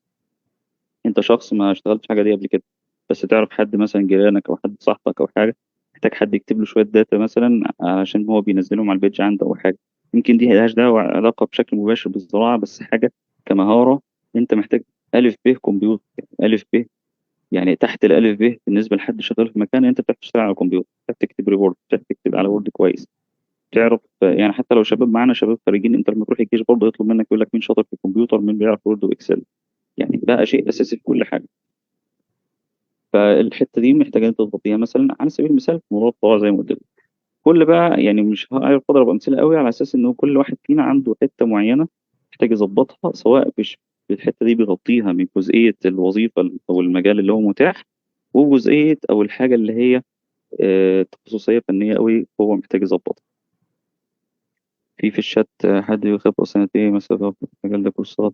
ما أنا بقول أهوت فكرة الخبرة ديت بتتقاس بأكتر من حاجة، يعني هو عايز حد خبرة هنا سنتين ماشي، بس السنتين ده في حد أقل منه، أو هو بيتكلم على سنتين عشان حد تخصص قوي في موضوع محصول عنب، وعايز حد متخصص في موضوع بيشتغل فيه قبل كده سنتين. سنتين ده ممكن يكون زمن الدورة بتاعته تقريبا أو حاجة، أو زمن دورتين أو حاجة، فهو بيقيسه بناء عليه. لكن في أماكن بيحتاج إن هو حد فريش بس، مجرد فاهم الأساسيات وحاجات زي دي وخلاص يعني. نزلت اتعاملت أرض الواقع، بس ككورس ده هيبقى إيه؟ أهل الوظيفة. أنا مش فاهم السؤال يا ندى، مش فاهم سؤالك، ممكن تعيدي تاني؟ فقلنا حديث التخرج، موضوع التدريب وموضوع التطوع وموضوع السي في. طيب برضو حتة في جزء السي في أنا مش هتكلم في تفاصيل وأبعت لكم حاجات على الشات، بس في حاجة جزء السي في دوت إحنا كان بيتقال لنا نصيحة أو تجربة أكتر من حد إن أنت تمسك السي في بتاعك ده وتنزل بنفسك لشركة كذا وشركة كذا وشركة كذا، إما بتسأل على تدريب أو بتسأل على شغل بتسيب لهم السي في بتاعك. انا زي مش هتطرق لموضوع تفاصيل كتابته، بس على اللي انت بتعمله فيما انت جاهز. يعني دلوقتي من ضمن الاربع ساعات او الست ساعات او الساعتين على حسب يومك وحياتك اللي احنا قلنا عليهم، فانت من ضمن الحاجات اللي بتعملها فيها ان انت مظبط لنفسك كل يوم بتروح مثلا منطقه معينه او مكان معين او نوع شركات معين. على سبيل المثال واحد مثلا واخد حاجات في فود سيفتي مثلا وعايز يشتغل في سوبر ماركت ريتيل، فبيروح مثلا مترو ماركت، بيروح هاي كارفور، بيروح مش عارف حاجات الادارات دي وبيعرض عليهم حاجه زي دي. على سبيل المثال حاجه زي كده، انت بتروح بتدي ده، بتطلب ان انت تقعد مع الاتش ار، بتطلب ان انت تقعد مع حد في المكان ده كاداره، تقول له انا محتاج ان انا اداره، محتاج ان انا كذا، لو في فرصه عندكم. مش هتلاقي ممكن وش حلو في الاول، او مش هتلاقي الموضوع بالشكل السلس او السهل الحلو ده، ولكن انت عم خدت بالاسباب، من ضمن اخذ بالاسباب اللي انت بتاخده ومن ضمن السعي بتاعك. وبرضه بتحاول ان انت توصل زي ما قلنا الموضوع دوت لجيرانك واصحابك واهلك والناس اللي هي ممكن ترشحك في حاجه زي كده. ده مثلا جزء من الموضوع ان انت ازاي تحصل على موضوع الخبره دي، او جزء ان انت مارست الحاجه بشكل ما. برضه حاجه اخيره، مش لازم برضه يكون ان انت حاجه المجال اللي انت حددته والحاجه اللي انت قلت خلاص انا هشتغل في الحاجه دي الجزء ده بس، ان هو ده الحاجه الوحيده اللي انت ترضى بيها. والله ربنا ييسر واكرمك بحاجه تقدر، بدل ما انت قاعد في البيت مثلا او الموضوع دوت مؤثر عليك، او محتاج ان انت يكون عندك دخل خاص بيك او حاجه زي كده، ممكن تاخد ان انت لو اتعرض قدامك حاجه بسيطه تدر عليك دخل حتى تغطي مصاريفك انت عشان موضوع العبء الاهلي وحاجه زي دي، او على الاقل ان انت بتوفر مصاريف تعرف تاخد بيها كورس او تشتري بيها حاجه ليك انت او من ضمن متطلباتك او حاجتك. على سبيل المثال اي حاجه بسيطه، والله حد شاطر في الصيدليه، حد في سوبر ماركت جنبه يعرف حاجه، حد كذا، يعني بتبقى شكل مؤقت ان انت تكسر حاجز كذا، والشغل بيجيب شغل على رايي زي ما بيقولوا يعني. هو فحاجة زي كده بتعرف إن أنت برضه الناس بتعرف دراستك. لما تروح مكان بتقول له أنا بتعرف على حد، يقول لك أنا دراستي كذا، والله بدور على كذا، والله قدامي كذا، طب إيه رأيك في الحاجة الفلانية، مكان كذا أنا أعرف حد شغال فيه. بتيجي كده يعني. فأنت بتحاول أنت تفتح أبواب كتير، وربنا بيكرم في الآخر يعني. ده جزئية الخبرة. قلنا على موضوع التدريب، قلنا على التطوع، وقلنا على الشغل بيجيب شغل، قلنا على موضوع السي في وموضوع الكورسات. أنا عندي برضه تعقيب على موضوع الكورسات زي ما قلت لكم على الحاجات اللي قلناها، ان هي انت بتاخد كورسات عشان تطور نفسك في حته معينه. طيب في هنا سؤال بيقول لك طب اروح اخد كورسات بفلوس ولا ببلاش ولا اعمل ايه بالظبط؟ في حاجات اساسيات من ضمن الحاجات اللي انت لو كنت بتفتح طلبات وظيفه معينه حاجه معينه، يقول لك على درايه بيه مثلا. يعني هنضرب مثال بالجوده برضه، على درايه مثلا بالهسب وبالاساسيات الكونسيبت. طيب على درايه بحاجه زي دي، هل على درايه دي الجمله دي معناها ان انا اخد شهاده معينه فيه؟ لا، معناها ان انت فاهم البيزكس بتاعته. ممكن بي دي اف بسيط تقرا فيه الاساسيات دي، او فيديو بسيط او سيشن بسيط او حاجات، في حاجات كتير على فكره ممتازه على اليوتيوب بتشرح التفاصيل دي. انت على درايه الحته دي انت غطيتها. انا هسالك في اساسيات حاجه زي دي، انت غطيت الموضوع ده، فمش محتاج ان انت تروح تدفع فلوس تشتري حاجه هي متوفره اصلا بشكل مادي. بس لو معاك حاجه زي دي وعايز تاخدها من باب تفتح علاقات، من باب انت في تواصل مع الشخص اللي قدامك، من باب ان انت في مستوى اكبر مش عارف توصله، اي اسباب تانية، مفيش مشكله، توكل على الله وكل حاجه زي دي. بس ما تربطش نفسك ان انت مرتبط بماده معينه وتبقى عبء على اهلك حتى بعد ما تضغط فكره ان انت عايز تاخد كورسات وتدفع فلوس وحاجات زي دي. خصوصا دلوقتي فعلا موضوع الحاجه اللي متاحه على اليوتيوب وعلى النت والحاجات دي بشكل فعلا يعني من كتر من ضمن آفات العصر أصلا كتر المعلومات اللي منتشرة. أنت لو كتبت تعلم إنجليزية على جوجل هتتوه أصلا في عدد الحاجات اللي طلعت لك، وهتقعد تحتار أصلا. فعلى سبيل المثال أي حاجة هتلاقيها إن شاء الله عنها. ولو حد مثلا محتاج حاجة بتخصص معين أو حاجة، أنا بالنسبة لي تخصص جودة وسيفتي وصناعات والحاجات بتاعت المصانع والحاجات دي، أنا ممكن أساعدك في حاجة. لو حاجة تانية ممكن نشوف كده، نتناقش في حاجة ونشوف. ده موضوع الكورسات. برضو عايز برضو أقول على حتة الخبرة. إحنا قلنا على التدريب، وقلنا على جزئية المهارات الفنية والتخصصية اللي هي موضوع هارد سكيلز كجزء بيسمع معانا في الجزئية دي. آخر سلايد معانا إحنا بنتكلم على شوية نصايح، بنقول إن أنت خد بالأسباب. كل اللي إحنا بنقوله ده مجرد أسباب، إحنا ما نعرفش رزقك فين، ما تعرفش نصيبك فين. وأنت عندك النبي صلى الله عليه وسلم قال لن تموت نفس حتى تستوفي رزقها. يعني أنت مش هتموت غير لما تاخد رزقك. يقينك وحسن ظنك برب العالمين في حاجة زي دي هو ده اللي محتاج يكون في قلبك، وإن أنت متعلق بيه وتقول يا رب بسم الله وتوكلت على الله. والعمل هو رزق، واحنا قلنا ان انت مش هتموت غير لما تستوفى ان انت تنال الرزق ده. واي حاجه تعرفها شير مع اصحابك، شير مع حد من دفعتك، شير مع حاجه زي كده. مش معنى ان الكليه انتهت ان الناس اللي فيها خلاص يعني. اكيد طلعت بحد ولا حد واثنين ولا ثلاثه من الدراسه على تواصل بينك وبينهم، فبتشاركوا حاجه زي دي. وبرضه زكاة العلم نشوه، يعني لو عرفت معلومة في جزء معين، عرفت إن حد بيدور في حاجة معينة، شير مع بعض في حاجة زي دي. آخر حاجة تبقى هي اللي عايز أقول لكم عليها برضه. حد باعت في الشات بيقول لو أنا حديث تخرج معايا كورسات حسب وريسيفنج، مش محتاج. لو إحنا بنتكلم عن كود سيفتي الحاجات يعني أي 22 كأويرنس حاجة كويسة خالص، مش محتاج إن تاخد حاجة بي آر بيز ماشي.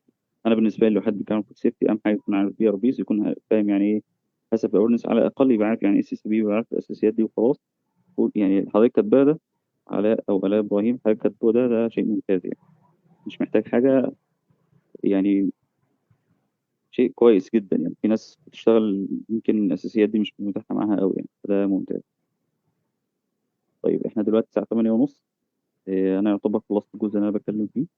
لو حد عنده حاجة عايز يسأل فيها يستفسر فيها ممكن يكتب لنا في الشات. ولو حد عايز يتكلم صوت أو فويس نسمعه ممكن يبقى ريز هاند كده، نقول له اتفضل يبقى.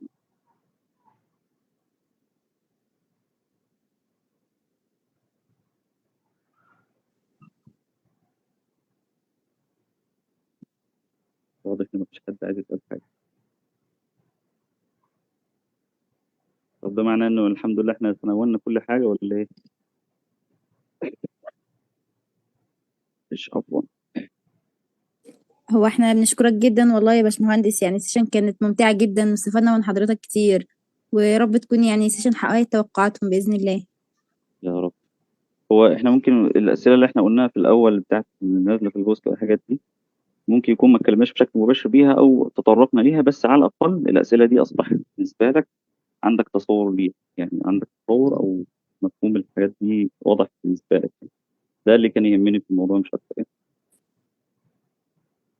اللي هو موضوع الكورسات وموضوع الخبره وحديث التخرج وموضوع المهارات والعلاقه ما بين دراسه وسوق العمل. احنا اتكلمنا في الجزئيه بتاعت العلاقات بتاعت ان هي معلومه فنيه وانها تكون حاجه معاك ومتطلبات المرحله. كل مرحله في حياتك اصلا بيكون ليها متطلبات، سواء مرحله الشغل او مرحله الدراسه.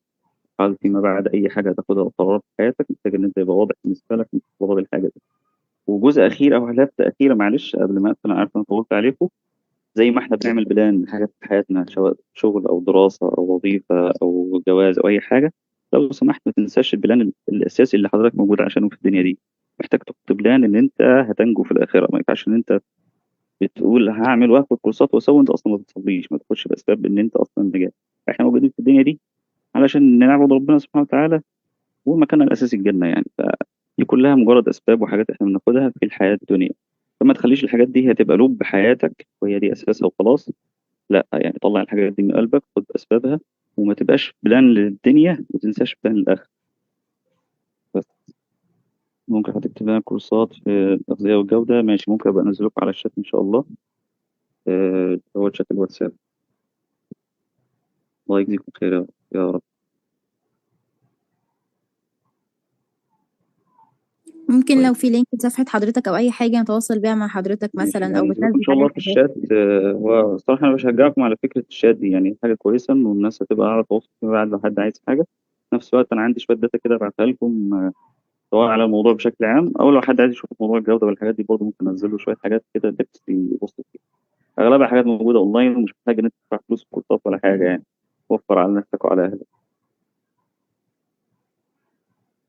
خلاص انا هبعت لكم على الشات ان شاء الله اللينكات اللي قلت لكم عليها. وعايز اقول لكم برضه في سيشن حلوه خالص اسمها خطه العمل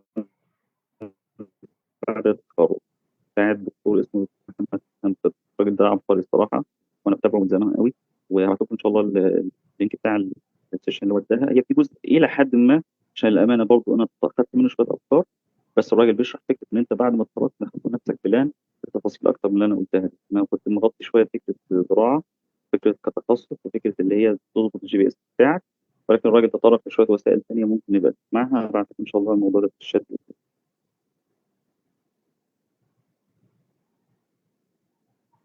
أه عندي سؤال، لو بحس ان عندي شغف اكتر من حاجه وكل ما اعرف مجال اكتر بس من كده ببقى عايز ابقى اعمل فيه، احدد ازاي؟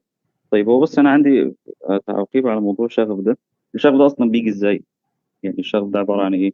انا لو جربت حاجه لقيت انها كويسه والحاجه التانيه كويسه حاجه كويسه، ده شيء كويس ان الانسان نفسه بيتقبل وسهل ان هو يستوعب حاجه زي كده. بس انا قلت لكم تقييم من 3 6 شهور ده حاجه تقييم، انه مش بس الحاجه اللي انا بحبها هو ده مجرد الهدف منها. معلش يعني في حاجات تانية متطلبات تانية، سواء بقى يعني سواء مثلا عدد ساعات، طبيعة شغل نفسه، طبيعة العمل نفسه، المادة أصلا، الجزء المادي من الحاجة دي نفسها. في أسباب تانية غير إن الموضوع ده أنا بحبه وشغف. حاجة كمان موضوع الشغف ده بيتعلق بفكرة إن هو مهارة معينة. واحد شغوف بالرسم، واحد شغوف بكتابة شعر، واحد شغوف ب- بحاجات اللي هي هوايات اللي زي دي، اللي هي حاجة أنت بتعملها حاببها بس في نفس الوقت ما بتدورش عليك عادي. لو أنت عندك حاجة زي كده، مهارة معينة أو حاجة معينة حاببها، زي صاحبنا بتاع الديزاين اللي قلنا عليه من شوية، وان هي حاجات تضر عليك دخل زي الفل، 100 100 توكل على الله. بس هي الفكره في ان هو ما تربطش نفسك فكره انا بحب ومش بحب وشغف ومش شغف الحته دي. ده يعني ده اللي بيخليه بعدين تحب وما تحبش في تفاصيل التخصص بتاعك بعد 3 4 5 سنين من شغلك. خليها بعد كده، خليها لما تمسك حاجه هتلاقي انه يعني احنا اتكلمنا بشكل عام. كل تخصص من التخصصات دي جواه تخصص تاني جواه تفاصيل تانية، خليها احب ومش احب فيه. بس هتيجي على نفسك فتره معينه وتتقبل الموضوع ده. مواد الوظيفة لها علاقة بموظف جودة بحط صورة في السي في؟ والله على حسب. هو في ناس بتفضل تحط صورة، في ناس بتفضلش تحط صورة، على حسب برضه متطلب الشركة. بص هو برضه في جزئية في الحتة دي، موضوع السي في ورساله. إيه، في أحيانا ناس أو إعلان مثلا بيبقى طالب 1 2 3 4. فحضرتك محتاج إنك تبعت له السي في بتاعك مكتوب فيه 1 2 3 4 اللي هو طالبه. ما يبقاش هو طالب 1 2 3 4 وانت بعت له سي في مكتوب فيه كورس في المبيعات وكورس في التسويق وكنت هيد اوفيس مش عارف بي ار مش عارف اسمه ايه كنت مش عارف مين ومالي له حاجات ملهاش علاقه باللي هو عايزه. هو عايز حد شغال في 1 2 3 انت كاتب له حاجات وبعت حاجات وخلاص. دي حاجه. الحاجه الثانيه ومفيش سي في بيتبعت لكل الناس كل التفاصيل وحاجات زي دي. انت محتاج تعمل ايديت جزء معين على الجوب ده معينه او على المتطلبات اللي هو حاططها. وكل ما يكون الماتش ما بين المتطلبات اللي هو منزلها في الاعلان او اللي هم عايزينها في المكان ده كل ما يكون ماتش مع السي في بتاعك كل ما تكون فرصه احسن انت تتقبل ان شاء الله يعني.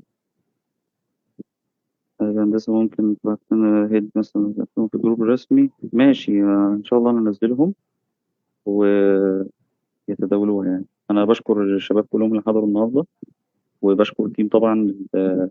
يعني انا متابعكم اصلا من ايام ما كنت انا في الكليه ده والموديل ده. فيعني ناس ما شاء الله عليهم مجتهدين وموفرين جزء كبير ما كانش حد نجح فيه تقريبا. انا كنت انشطه طلابيه برضه في الجامعه وفي الاتحاد حاجات زي دي. يمكن على المستوى اللي ما شاء الله كبير ده والمحافظات ما كانش حد او ما عرفناش نوصل له يعني لعوائق كتير يعني. فيعني عاش ليكم ربنا يجزيكم خير وينفع بيكم وكل الشكر ليكم لاي حد مثل معايا. خصوصا انا بحب اشكر برضه المهندسه ايه صالحين لان هي اتصلت معايا وهي اللي كانت سبب في السيشن دي. ربنا يتقبل ويجعلها في ميزان حسناتها. شكرا ليكم. حد عايز يقول حاجه تاني؟ شكرا من الحضور. طيب لو الفورم دي برضه الشباب واضح ان هم محتاجين يملوها يا ريت بعد ما الناس تخش القائمه وتفعل معاها. حد عنده سؤال او حاجه قبل ما امشي؟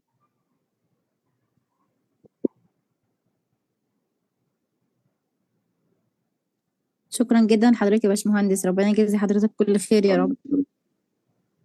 يا رب امين وإياك. ربنا يبارك فيكم ويحفظكم. ان شاء الله انزل لكم الحاجات دي شويه كده على الشات ان شاء الله. ان شاء الله. شكرا ليكم والسلام عليكم. وعليكم السلام ورحمة الله وبركاته. Recording stopped.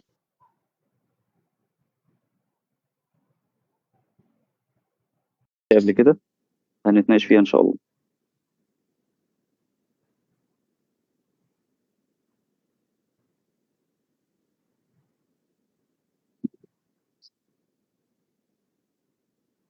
احنا وصلنا لغايه سلايد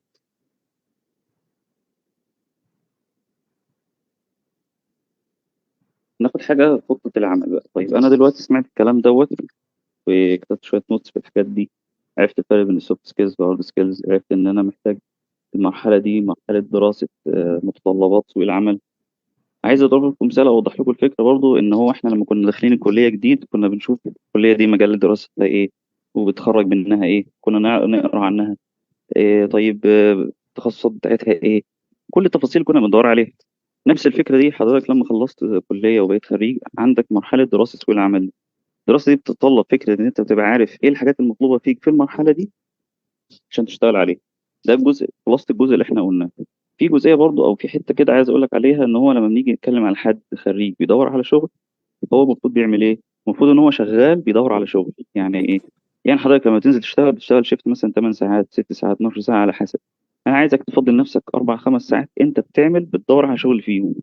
فكرة تدور على شغل فيهم مش بس انت بتنزل تدور على شغل او حاجه. لا انت بتجهز نفسك للمرحله دي. بمعنى حضرتك تصحى الصبح ميعاد الشغل بيبقى مثلا الساعه 9. انت من 9 لغايه 12 في موضوع فكره ان انت بتدور على شغل. بتذاكر بقى حاجه معينه فيه. بتبص على كورس معين فيه. بتتواصل مع ناس بتظبط البروفايل بتاعك. انت عندك جزء معين او وقت معين. مش انا بس موضوع الصوت ده عشان عندي دور برد فانا بحاول جاهدا ايه اعلي صوتي. فانت عندك جزء معين او وقت معين في يومك انت حاطط فيه وقت الشغل ده 4 ساعات ساعتين 3 على حسب وقتك. بس انت لو ما عملتش كده ده هيوفر عليك جزء كبير ان انت فيما بعد. يعني هو مش مجرد سي في معلش انا اسف في لفظ ترميه شركه وخلاص. او اللي هو انت عملت شويه حاجات تقولنا عليها وخلاص. هو في الاول والاخر سعي منك وتوفيق من رب العالمين. ولكن انت محتاج تاخد فعلا تتاكد او يبقى عندك خلفيه ان انت فعلا منافسه شديده في كل حاجه. انت دلوقتي في الاعلان بينزل قبل ما بيكمل 3 دقائق اصلا الناس بتحذفه كتر الاعلانات او الناس اللي بتقدم عليه. فدي كانت كده بس ملاحظه على جنب ان انت محتاج تخلي لك وقت في يومك انت بتدور على شغل فيه او بتظبط موضوع ان انت تحصل على وظيفه فيه. طيب خطه عمل دي بنتكلم على ايه فيها؟ بنتكلم ان انت محتاج تعرف نفسك وامكانياتك اللي هو انت ايه مهاراتك، ايه اللي شاطر فيه، ايه اللي ناقصك، ايه اللي محتاج تظبطه. والله انا مثلا ما بعرفش اتكلم قدام حد، يعني لو مثلا خمسة ستة قاعدين اشرح لهم فكرة، لا الموضوع ده صعب بالنسبة لي. حد تاني يقول لا بالعكس، ده انا بحب اشرح قوي، انا كنت بشرح لزمايلي ايام الكلية وكنت بحب الموضوع ده. قول له خلاص انت عندك حتة البرزنتيشن كويسة، وان انت اصلا لو انت بتتكلم مثلا كمهندس او حاجة، فانت بالتالي ممكن تبقى قاعد مع مجلس إدارة او حاجة زي كده في شركة او في مصنع، فهتحتاج ان انت تعرض الداتا بتاعتك. فانت الجزئيه دي حلوه عندك، خلاص يبقى فكر في ان انت ازاي تظبط الداتا دي وتعرضها. فبدل ما تروح تتعلم او تشوف او تظبط موضوع ان انت برزنتيشن ازاي تتكلم مع حد، لا انت محتاج تروح تشوف مثلا الداتا بتعمل لها اناليسيس ازاي، بتعرضها ازاي باشكال وحاجات. فدي الحته انت محتاج تظبطها. حد تاني هيقول مثلا، حد تاني حد تاني بيقول مثلا ان هو، ماشي اتفضل. حد تاني بيقول مثلا ان هو لا انا عايز او حته الانجليزي مثلا حلوه بالنسبه لي، لا ده انا بحب موضوع الانجليش والترجمه والقرايه بتاعته والحاجات دي. اقول له خلاص يبقى انت مش محتاج ان انت تشتغل على نفسك قوي في الحته دي، انت محتاج تظبط جزئيه ان انت لا يعني ال- مثلا القرايه احسن من الكتاب وهكذا. يعني اظن الفكره واضحه في حاجه زي دي. فدي رقم واحد، اعرف نفسك امكانياتك على حاجه زي دي. رقم اتنين، انت بتشوف الاختيارات اللي قدامك. يعني انا دلوقتي بناء على الجزء اللي احنا قلناه، موقفك من الكليه والحاجات اللي احنا قلناها في الاول، اصبح ان انت فرمطت الحاجه المتاحه بالنسبه لك. برضو من ضمن الحاجات اللي احنا كنا بنقسم بيها الجزء الاولاني، ان هو دلوقتي انت تخصصت تخصص معين، طب هحكم على ايه ان انا هكمل فيه ولا لا؟ من ضمن المعطيات في حاجه زي كده انه شخص مثلا عايش في ريف. الشخص اللي عايش في ريف ده هو اصلا خريج صناعات تخصص مثلا البان. طيب انت دلوقتي مفيش مصانع جنبك، عندك فرصه ان انت تسافر او تشوف مكان منطقه صناعيه قريبه بالنسبه لك. في ناس هيبقى مناسب معاها الحاجات دي، في ناس هيقول لك لا. طيب ايه البديل لحاجه زي دي؟ هل في المكان اللي انت قاعد فيه في احتياج لحاجه معينه او مجال معين، او في مشكله معينه في مجال دراستك او مجال تخصصك او مجال الكليه بشكل عام انت ممكن تأدي فيها او تظبطها، فتبقى هي دي الفكره البديله لحاجه زي دي. او الناحيه التانيه ان انت اصلا التخصص بتاعك ده تقدر تعمل حاجه خاصه بيك في مكانك او في المكان اللي انت مقيم فيه. فده مثلا من ضمن الحاجات اللي احنا كنا بنصنف بيها او بنقيس بيها فكره اللي هو طب انا اركز في المجال بتاعي ولا اركز في تخصص تاني جوه الكليه. فانت هتحط الاختيارات دي قدامك بناء على المعلومات اللي هي على نفسك وعن المعطيات اللي هي موجوده في المجالات اللي انت حددتها، وبتعرف تحاول تجيب بقى داتا عن الحته دي وعن الجزئيه ديت. لا دي مميزه في الحته دي، لا دي محتاجه عائد مادي شويه اعلى، مش هعرف اعمل مزرعه دواجن لوحدي، مش هعرف اعمل مزرعه البان لوحدي، بس انا اعرف مثلا اظبط الحته دي مع فلان اللي شغال في كذا. جمع داتا عن الوضع الحالي بتاعك وعن الوضع اللي انت عايز توصل له، بناء عليه هتعرف ان انت تاخد قرار باستشاره واستخاره، وان انت تاخد بالاسباب. برضه تاني حاجه او في حاجه رقم خمسه، فكره ان انت تاخد قرار. يعني لازم تبقى واضح وان انت تجرب، انت ما عندكش حاجه تخاف عليها. ما عندكش، لو ما جربتش دلوقتي في سن ان انت بعد ما خلصت كليه على طول، والحته اللي هي بتاعت التجارب دي، هي المرحله دي متعتها ان انت صاحب قرارك وزي ما قلنا بمزاجك. هو ده الفرق بينها وبين الدراسه، ان هي بمزاجك، وقلنا ان هي الحته دي احيانا بتبقى هي المميزه فيها. هو انت بدماغك، انت بتظبط يومك وتفاصيل شغلك وحاجاتك بدماغك. يعني كنت دايما تشتكي اللي هو انت جدول الكليه ضاغطني وما عنديش مواعيد ومش فاضي لا انت دلوقتي انت اللي بتحط ده لنفسك، وانت اللي بتخطط كل حاجه لنفسك. طيب احنا عندنا في الكواليتي لما بنقول ان انت بتاخد قرار او بتعمل حاجه، لازم تقيم الموضوع ده في بعده. فكره التقييم دي مش بس ان انت عملت الحاجه او خدت قرار فيها، لا، فكره التقييم دي شيء مهم جدا جدا جدا. على سبيل المثال، لو نوضح النقطه دي، ان انت خدت قرار معين في حاجه معينه، انت محتاج بعد فتره زمنيه تقريبا 3 شهور 6 شهور بتقيم نفسك على القرار اللي انت خدته ده، او المجال اللي انت خدته ده، او الوظيفه اللي انت دخلتها. هل فعلا ديت هي اللي انا مناسباني؟ هل فعلا هي فيها مشكله؟ هل فعلا فيها مهارات معينه انا مش قادر عليها؟ طب هل فعلا هفكر في حاجه تانية ولا لا؟ اظن ان 3 6 شهور دي مرحله كبدايه كويسه ان انت تحكم على حاجه، لان اقل من كده يعني هيبقى الموضوع صعب. انت لسه يعني تفاصيل اليوم ان هو يعدي عليك بشكل شهر واثنين وثلاثة لغاية ستة، دي غالبا إلى حد ما بتكون أنت اكتسبت طبيعة اليوم بالنسبة لك، طبيعة الحاجة بالنسبة لك، فأصبح إن أنت تكون عندك عادة. كان لو تقرأ في موضوع العادات والاكتساب وحاجات زي كده، في ناس بتقول إن هو بعد 21 يوم من استمرار على عادة معينة وحاجة زي كده ده حاجة، لكن في جزء تاني بيقول لك إن أنت كمجال دراسة أو مجال عمل أو حاجة محتاج أنت تربط نفسك بفترة زمنية أكبر ما بين 3 شهور ل6 شهور. فده جزء بتاع ان انت تتابع قرارك وتقيمه وتعرف ان انت اصلا هل فعلا ده صح ولا لا. بناء على ايه؟ بناء على الاهداف والحاجات اللي انت حاططها لنفسك. تمام. تالت حاجة أو آخر حاجة معانا النهاردة موضوع النصايح، شوية نصايح كده وتبس عامة وشوية أسئلة أنا كنت مجهزة. بس خليني أوريكم حاجة في الشات. إحنا في بريك مثلا جبت كام إعلان كده هنزله لكم في الشات، وتشوف إزاي أنت بتدور لما بتيجي تلاقي إعلان قدامك تنزل يعني. تيجي كده معاكم ثواني. يعني ده مثلا إعلان أهو.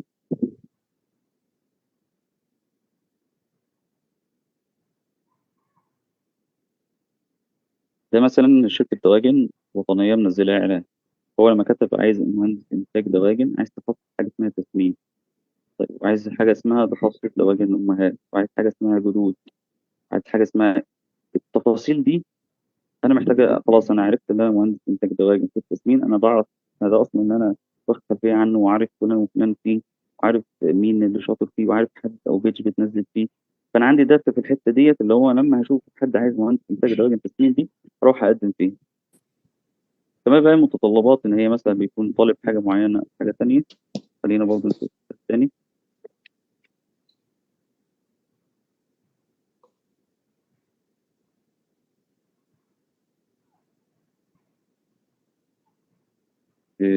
في الإعلان ده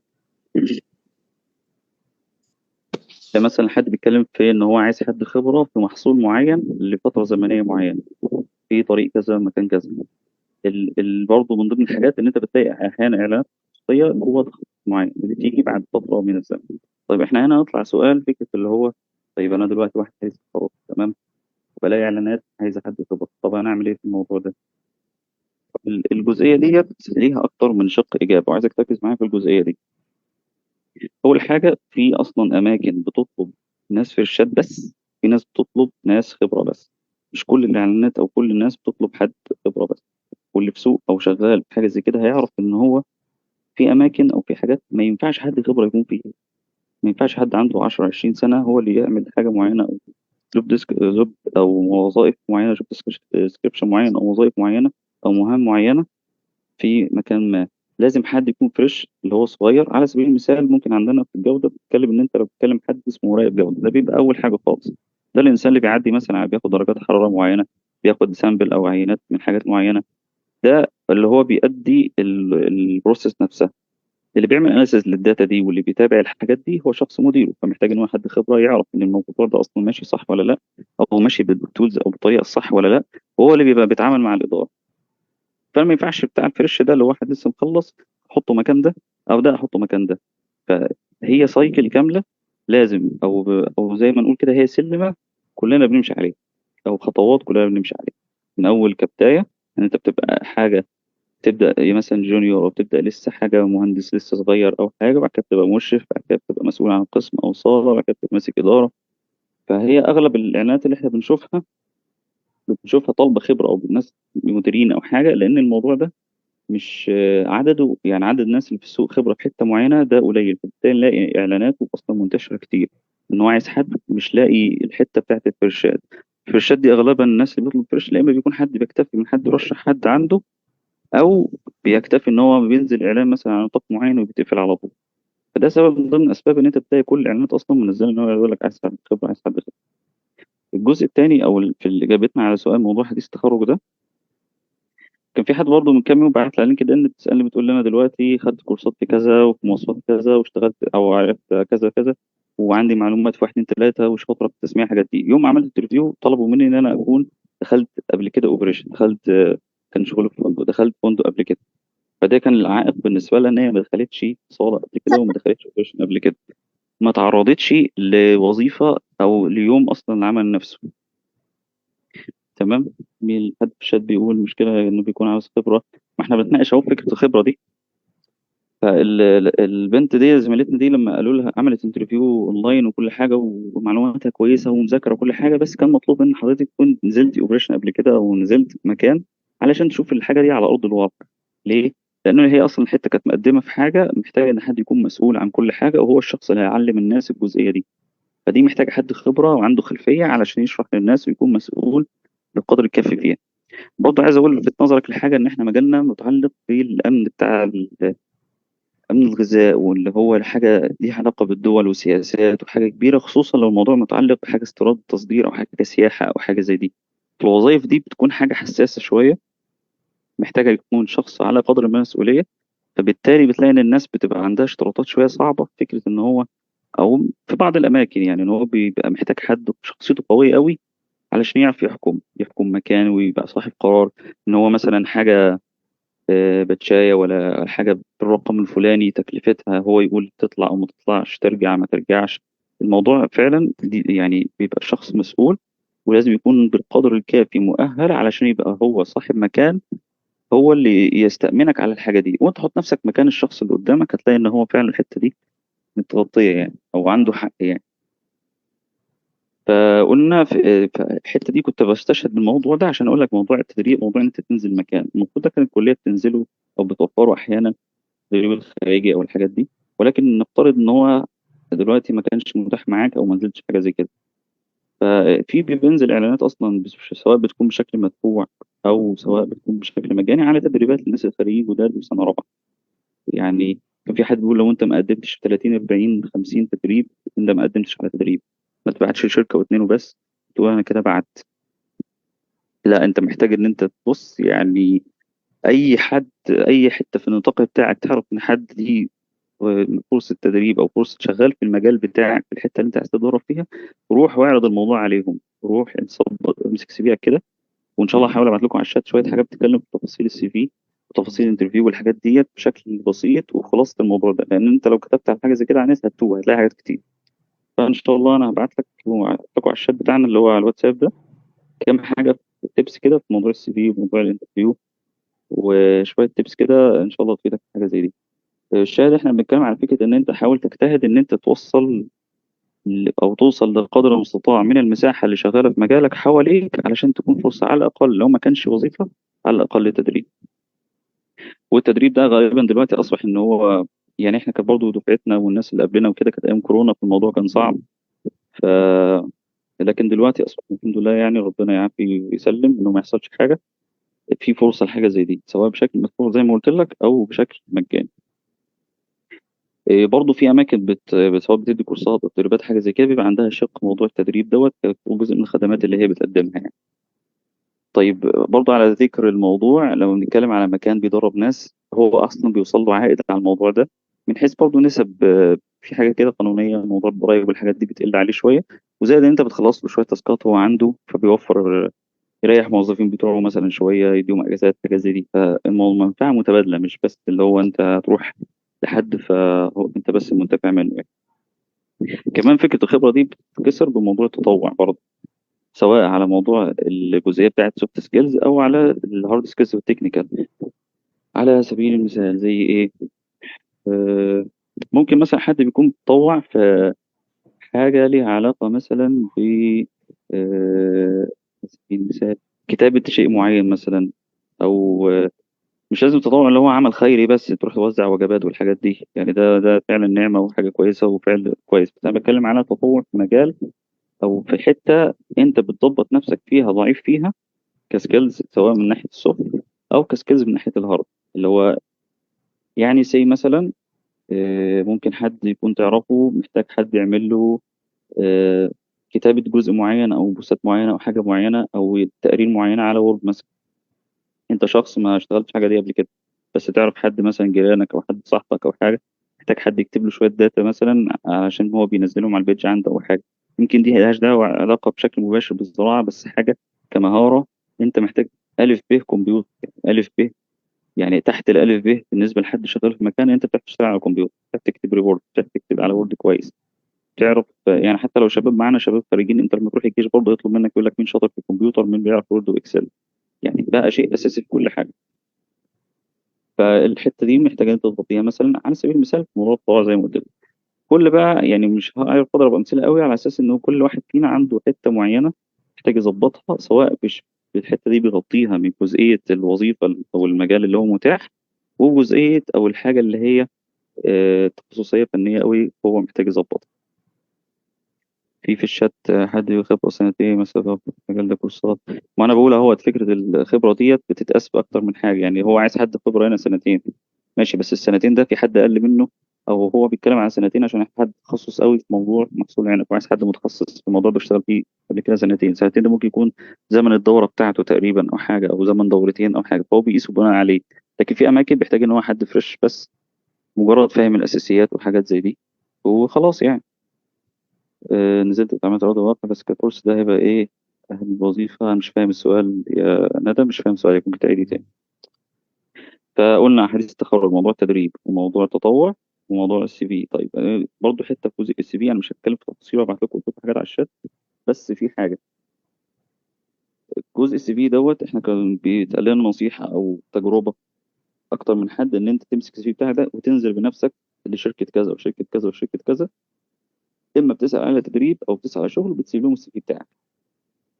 انا زي مش هتطرق لموضوع تفاصيل كتابته، بس على اللي انت بتعمله فيما انت جاهز. يعني دلوقتي من ضمن ال4 ساعات او ال6 ساعات او الساعتين على حسب يومك وحياتك اللي احنا قلنا عليهم، فانت من ضمن الحاجات اللي بتعملها فيها ان انت مظبط لنفسك كل يوم بتروح مثلا منطقه معينه او مكان معين او نوع شركات معين. على سبيل المثال واحد مثلا واخد حاجات في فود سيفتي مثلا وعايز يشتغل في سوبر ماركت ريتيل، فبيروح مثلا مترو ماركت، بيروح هاي كارفور، بيروح مش عارف حاجات الادارات دي وبيعرض عليهم حاجه زي دي.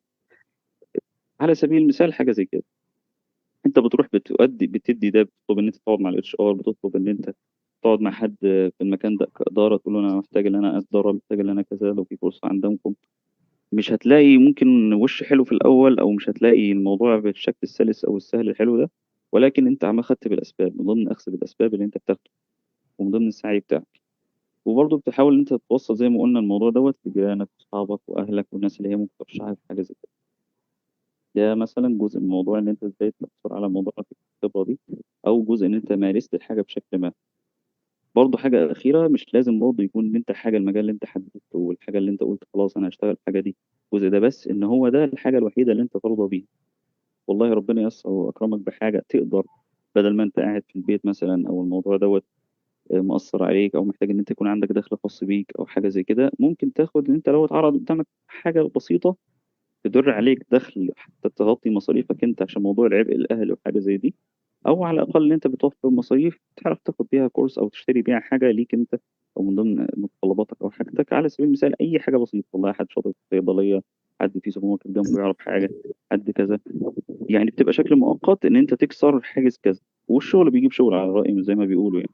وحاجه زي كده بتعرف ان انت برضو الناس بتعرف دراستك، لما تروح مكان بتقول له انا بتعرف على حد يقول لك انا دراستي كذا، والله بدور على كذا، والله قدامي كذا، طب ايه رايك في الحاجه الفلانيه، مكان كذا نعرف حد شغال فيه. بتيجي كده يعني. فانت بتحاول انت تفتح ابواب كتير وربنا بيكرم في الاخر يعني. ده جزئيه الخبره. قلنا على موضوع التدريب، قلنا على التطوع، وقلنا على الشغل بيجيب شغل، قلنا على موضوع السي في وموضوع الكورسات. انا عندي برضو تعقيب على موضوع الكورسات زي ما قلت لكم على الحاجات اللي قلناها، ان هي انت بتاخد كورسات عشان تطور نفسك في حته معينه. طيب في هنا سؤال بيقول لك طب اروح اخد كورسات بفلوس ولا ببلاش ولا اعمل ايه بالظبط؟ في حاجات اساسيات من ضمن الحاجات اللي انت لو كنت بتفتح طلبات وظيفه معينه حاجه معينه، يقول لك على درايه بيه مثلا. يعني هنضرب مثال بالجوده برضه، على درايه مثلا بالهسب وبالاساسيات الكونسيبت. طيب على درايه بحاجه زي دي، هل على درايه دي الجمله دي معناها ان انا اخد شهاده معينه فيه؟ لا، معناها ان انت فاهم البيزكس بتاعته. ممكن بي دي اف بسيط تقرا فيه الاساسيات دي، او فيديو بسيط او سيشن بسيط او في حاجات كتير على فكره ممتازه على اليوتيوب بتشرح التفاصيل دي. انت على درايه الحته دي انت غطيتها. انا هسالك في اساسيات حاجه زي دي انت غطيت الموضوع ده، فمش محتاج ان انت تروح تدفع فلوس تشتري حاجه هي متوفره اصلا بشكل مادي. بس لو معاك حاجه زي دي وعايز تاخدها من باب تفتح علاقات، من باب انت في تواصل مع الشخص اللي قدامك، من باب ان انت في مستوى اكبر مش عارف توصله، اي اسباب تانية مفيش مشكله، توكل على الله وكل حاجه زي دي. بس ما تربطش نفسك ان انت مرتبط بماده معينه وتبقى عبء على اهلك حتى بعد ما تتخرج، فكره ان انت عايز تاخد كورسات وتدفع فلوس وحاجات زي دي. خصوصا دلوقتي فعلا موضوع الحاجه اللي متاحه على اليوتيوب وعلى النت والحاجات دي بشكل فعلا يعني من كتر من ضمن آفات العصر أصلا كتر المعلومات اللي منتشرة. أنت لو كتبت تعلم إنجليزية على جوجل هتتوه أصلا في عدد الحاجات اللي طلعت لك، وهتقعد تحتار أصلا. فعلى سبيل المثال أي حاجة هتلاقيها إن شاء الله عنها. ولو حد مثلا محتاج حاجة في تخصص معين أو حاجة أنا بالنسبة لي تخصص جودة وسيفتي وصناعات والحاجات بتاعة المصانع والحاجات دي، أنا ممكن أساعدك في حاجة. لو حاجة تانية ممكن نشوف كده، نتناقش في حاجة ونشوف. ده موضوع الكورسات. برضو عايز برضو أقول على حتة الخبرة. إحنا قلنا على التدريب، وقلنا على جزئية المهارات الفنية والتخصصية اللي هي موضوع هارد سكيلز، كجزء بيسمع معانا في الجزئية دي. آخر سلايد معانا إحنا بنتكلم على شوية نصايح، بنقول إن أنت خد بالأسباب. كل اللي إحنا بنقوله ده مجرد أسباب، إحنا ما نعرفش رزقك فين، ما تعرفش نصيبك فين. وأنت عندك النبي صلى الله عليه وسلم قال: لن تموت نفس حتى تستوفي رزقها. يعني أنت مش هتموت غير لما تاخد رزقك. يقينك وحسن ظنك برب العالمين في حاجة زي دي، هو ده اللي محتاج يكون في قلبك، وإن أنت متعلق بيه وتقول يا رب بسم الله وتوكلت على الله. والعمل هو رزق، واحنا قلنا ان انت مش هتموت غير لما تستوفى ان انت تنال الرزق ده. واي حاجه تعرفها شير مع اصحابك، شير مع حد من دفعتك، شير مع حاجه زي كده. مش معنى ان الكليه انتهت ان الناس اللي فيها خلاص يعني. اكيد طلعت بحد ولا حد واثنين ولا ثلاثه من الدراسه على تواصل بينك وبينهم، بتشاركوا حاجه زي دي. وبرضه زكاة العلم نشوة، يعني لو عرفت معلومة في جزء معين، عرفت إن حد بيدور في حاجة معينة، شير مع بعض في حاجة زي دي. آخر حاجة تبقى هي اللي عايز أقول لكم عليها برضه. حد باعت في الشات بيقول أنا حديث تخرج معايا كورسات حسب وريسيفنج. مش محتاج. لو احنا بنتكلم عن فود سيفتي الحاجات دي، يعني اي 22 كاورنس حاجه كويسه خالص، مش محتاجه ان تاخدي حاجه بي ار بيز ماشي. انا بالنسبه لي لو حد بيتكلم عن فود سيفتي، اهم حاجه يكون عارف بي ار بيز، يكون فاهم يعني ايه حسب اورنس، على الاقل يبقى عارف يعني ايه سي سي بي، ويبقى عارف الاساسيات دي وخلاص. يعني حضرتك كاتباه ده علاء او الاء ابراهيم، حضرتك كاتبه ده شيء ممتاز يعني.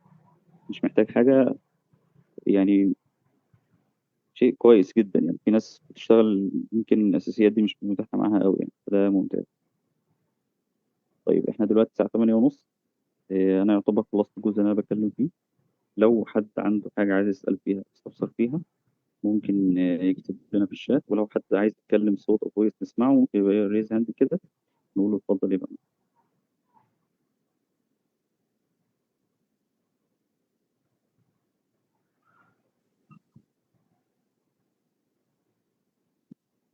واضح ان مفيش حد عايز يسال حاجه.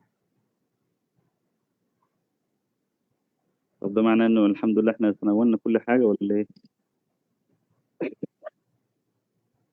مش عفوا. هو احنا بنشكرك جدا والله يا باشمهندس، يعني السيشن كانت ممتعة جدا واستفدنا من حضرتك كتير، ورب تكون يعني سيشن حققت توقعاتهم بإذن الله. يا رب. هو احنا ممكن الاسئله اللي احنا قلناها في الاول بتاعت النازله في البوست والحاجات دي، ممكن يكون ما اتكلمناش بشكل مباشر بيها او تطرقنا ليها، بس على الاقل الاسئله دي اصبحت بالنسبه لك عندك تصور ليها، يعني عندك تصور او مفهوم الحاجات دي واضح بالنسبه لك. ده اللي كان يهمني في الموضوع مش اكتر يعني.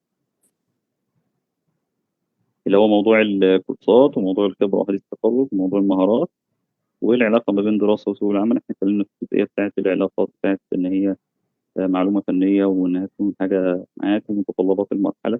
كل مرحله في حياتك اصلا بيكون ليها متطلبات، سواء مرحله الشغل او مرحله الدراسه. حال فيما بعد اي حاجه هتاخدها او قرارات في حياتك، محتاج ان انت يبقى واضح بالنسبه لك متطلبات الحاجه دي. وجزء اخير او لفته اخيره، معلش قبل ما اقفل، انا عارف انا طولت عليكم.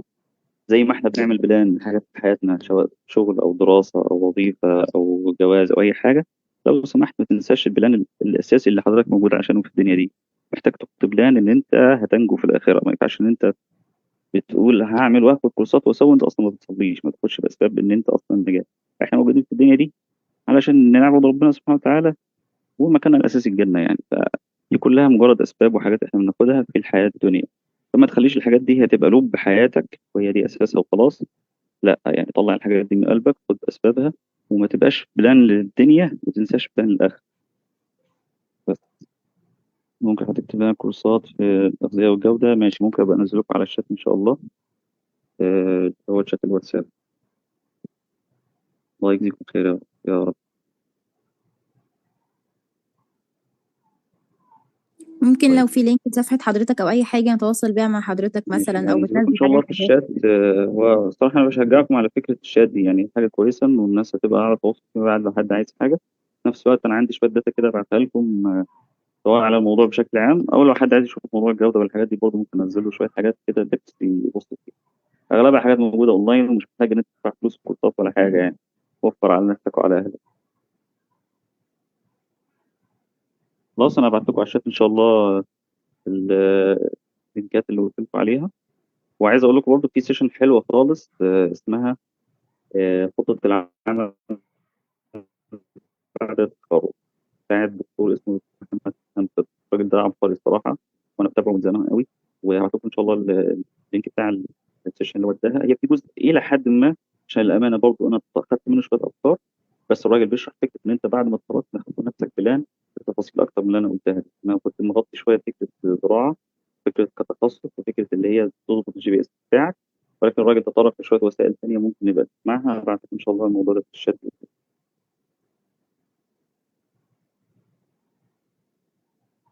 آه، عندي سؤال. لو بحس إن عندي شغف في أكتر من حاجة وكل ما أعرف مجال أكتر بحس إني حلو وأبقى عايز أتعمق فيه، أحدد إزاي؟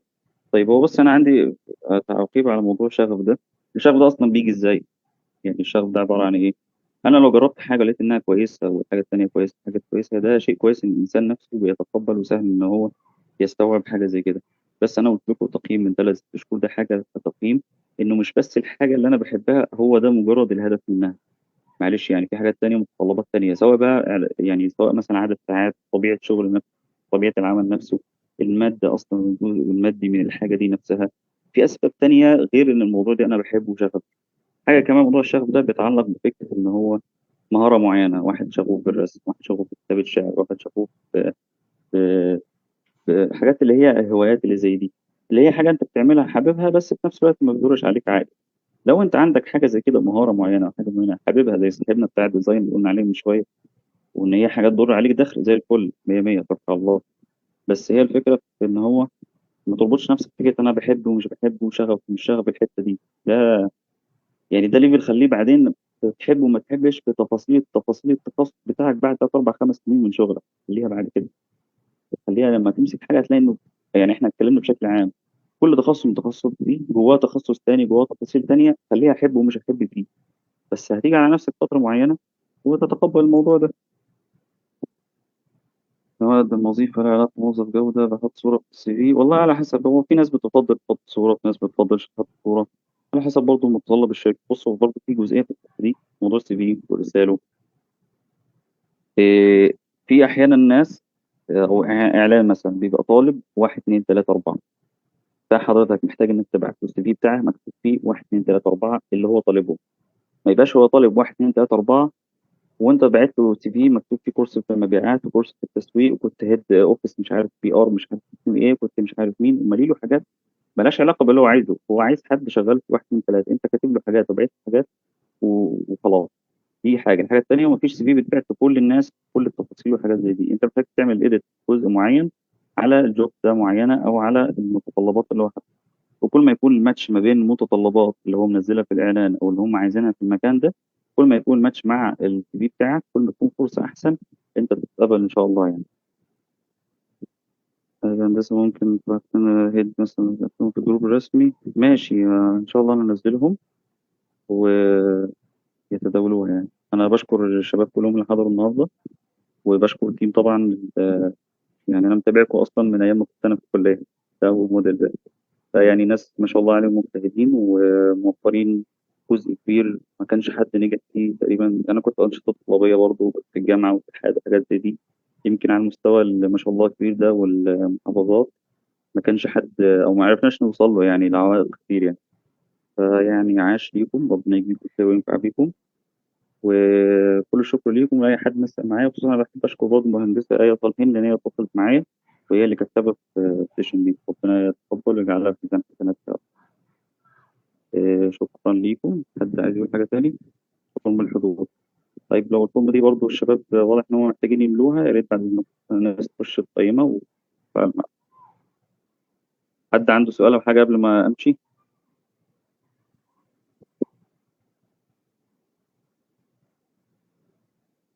شكرا جدا لحضرتك يا باشمهندس، ربنا يجزي حضرتك كل خير يا رب.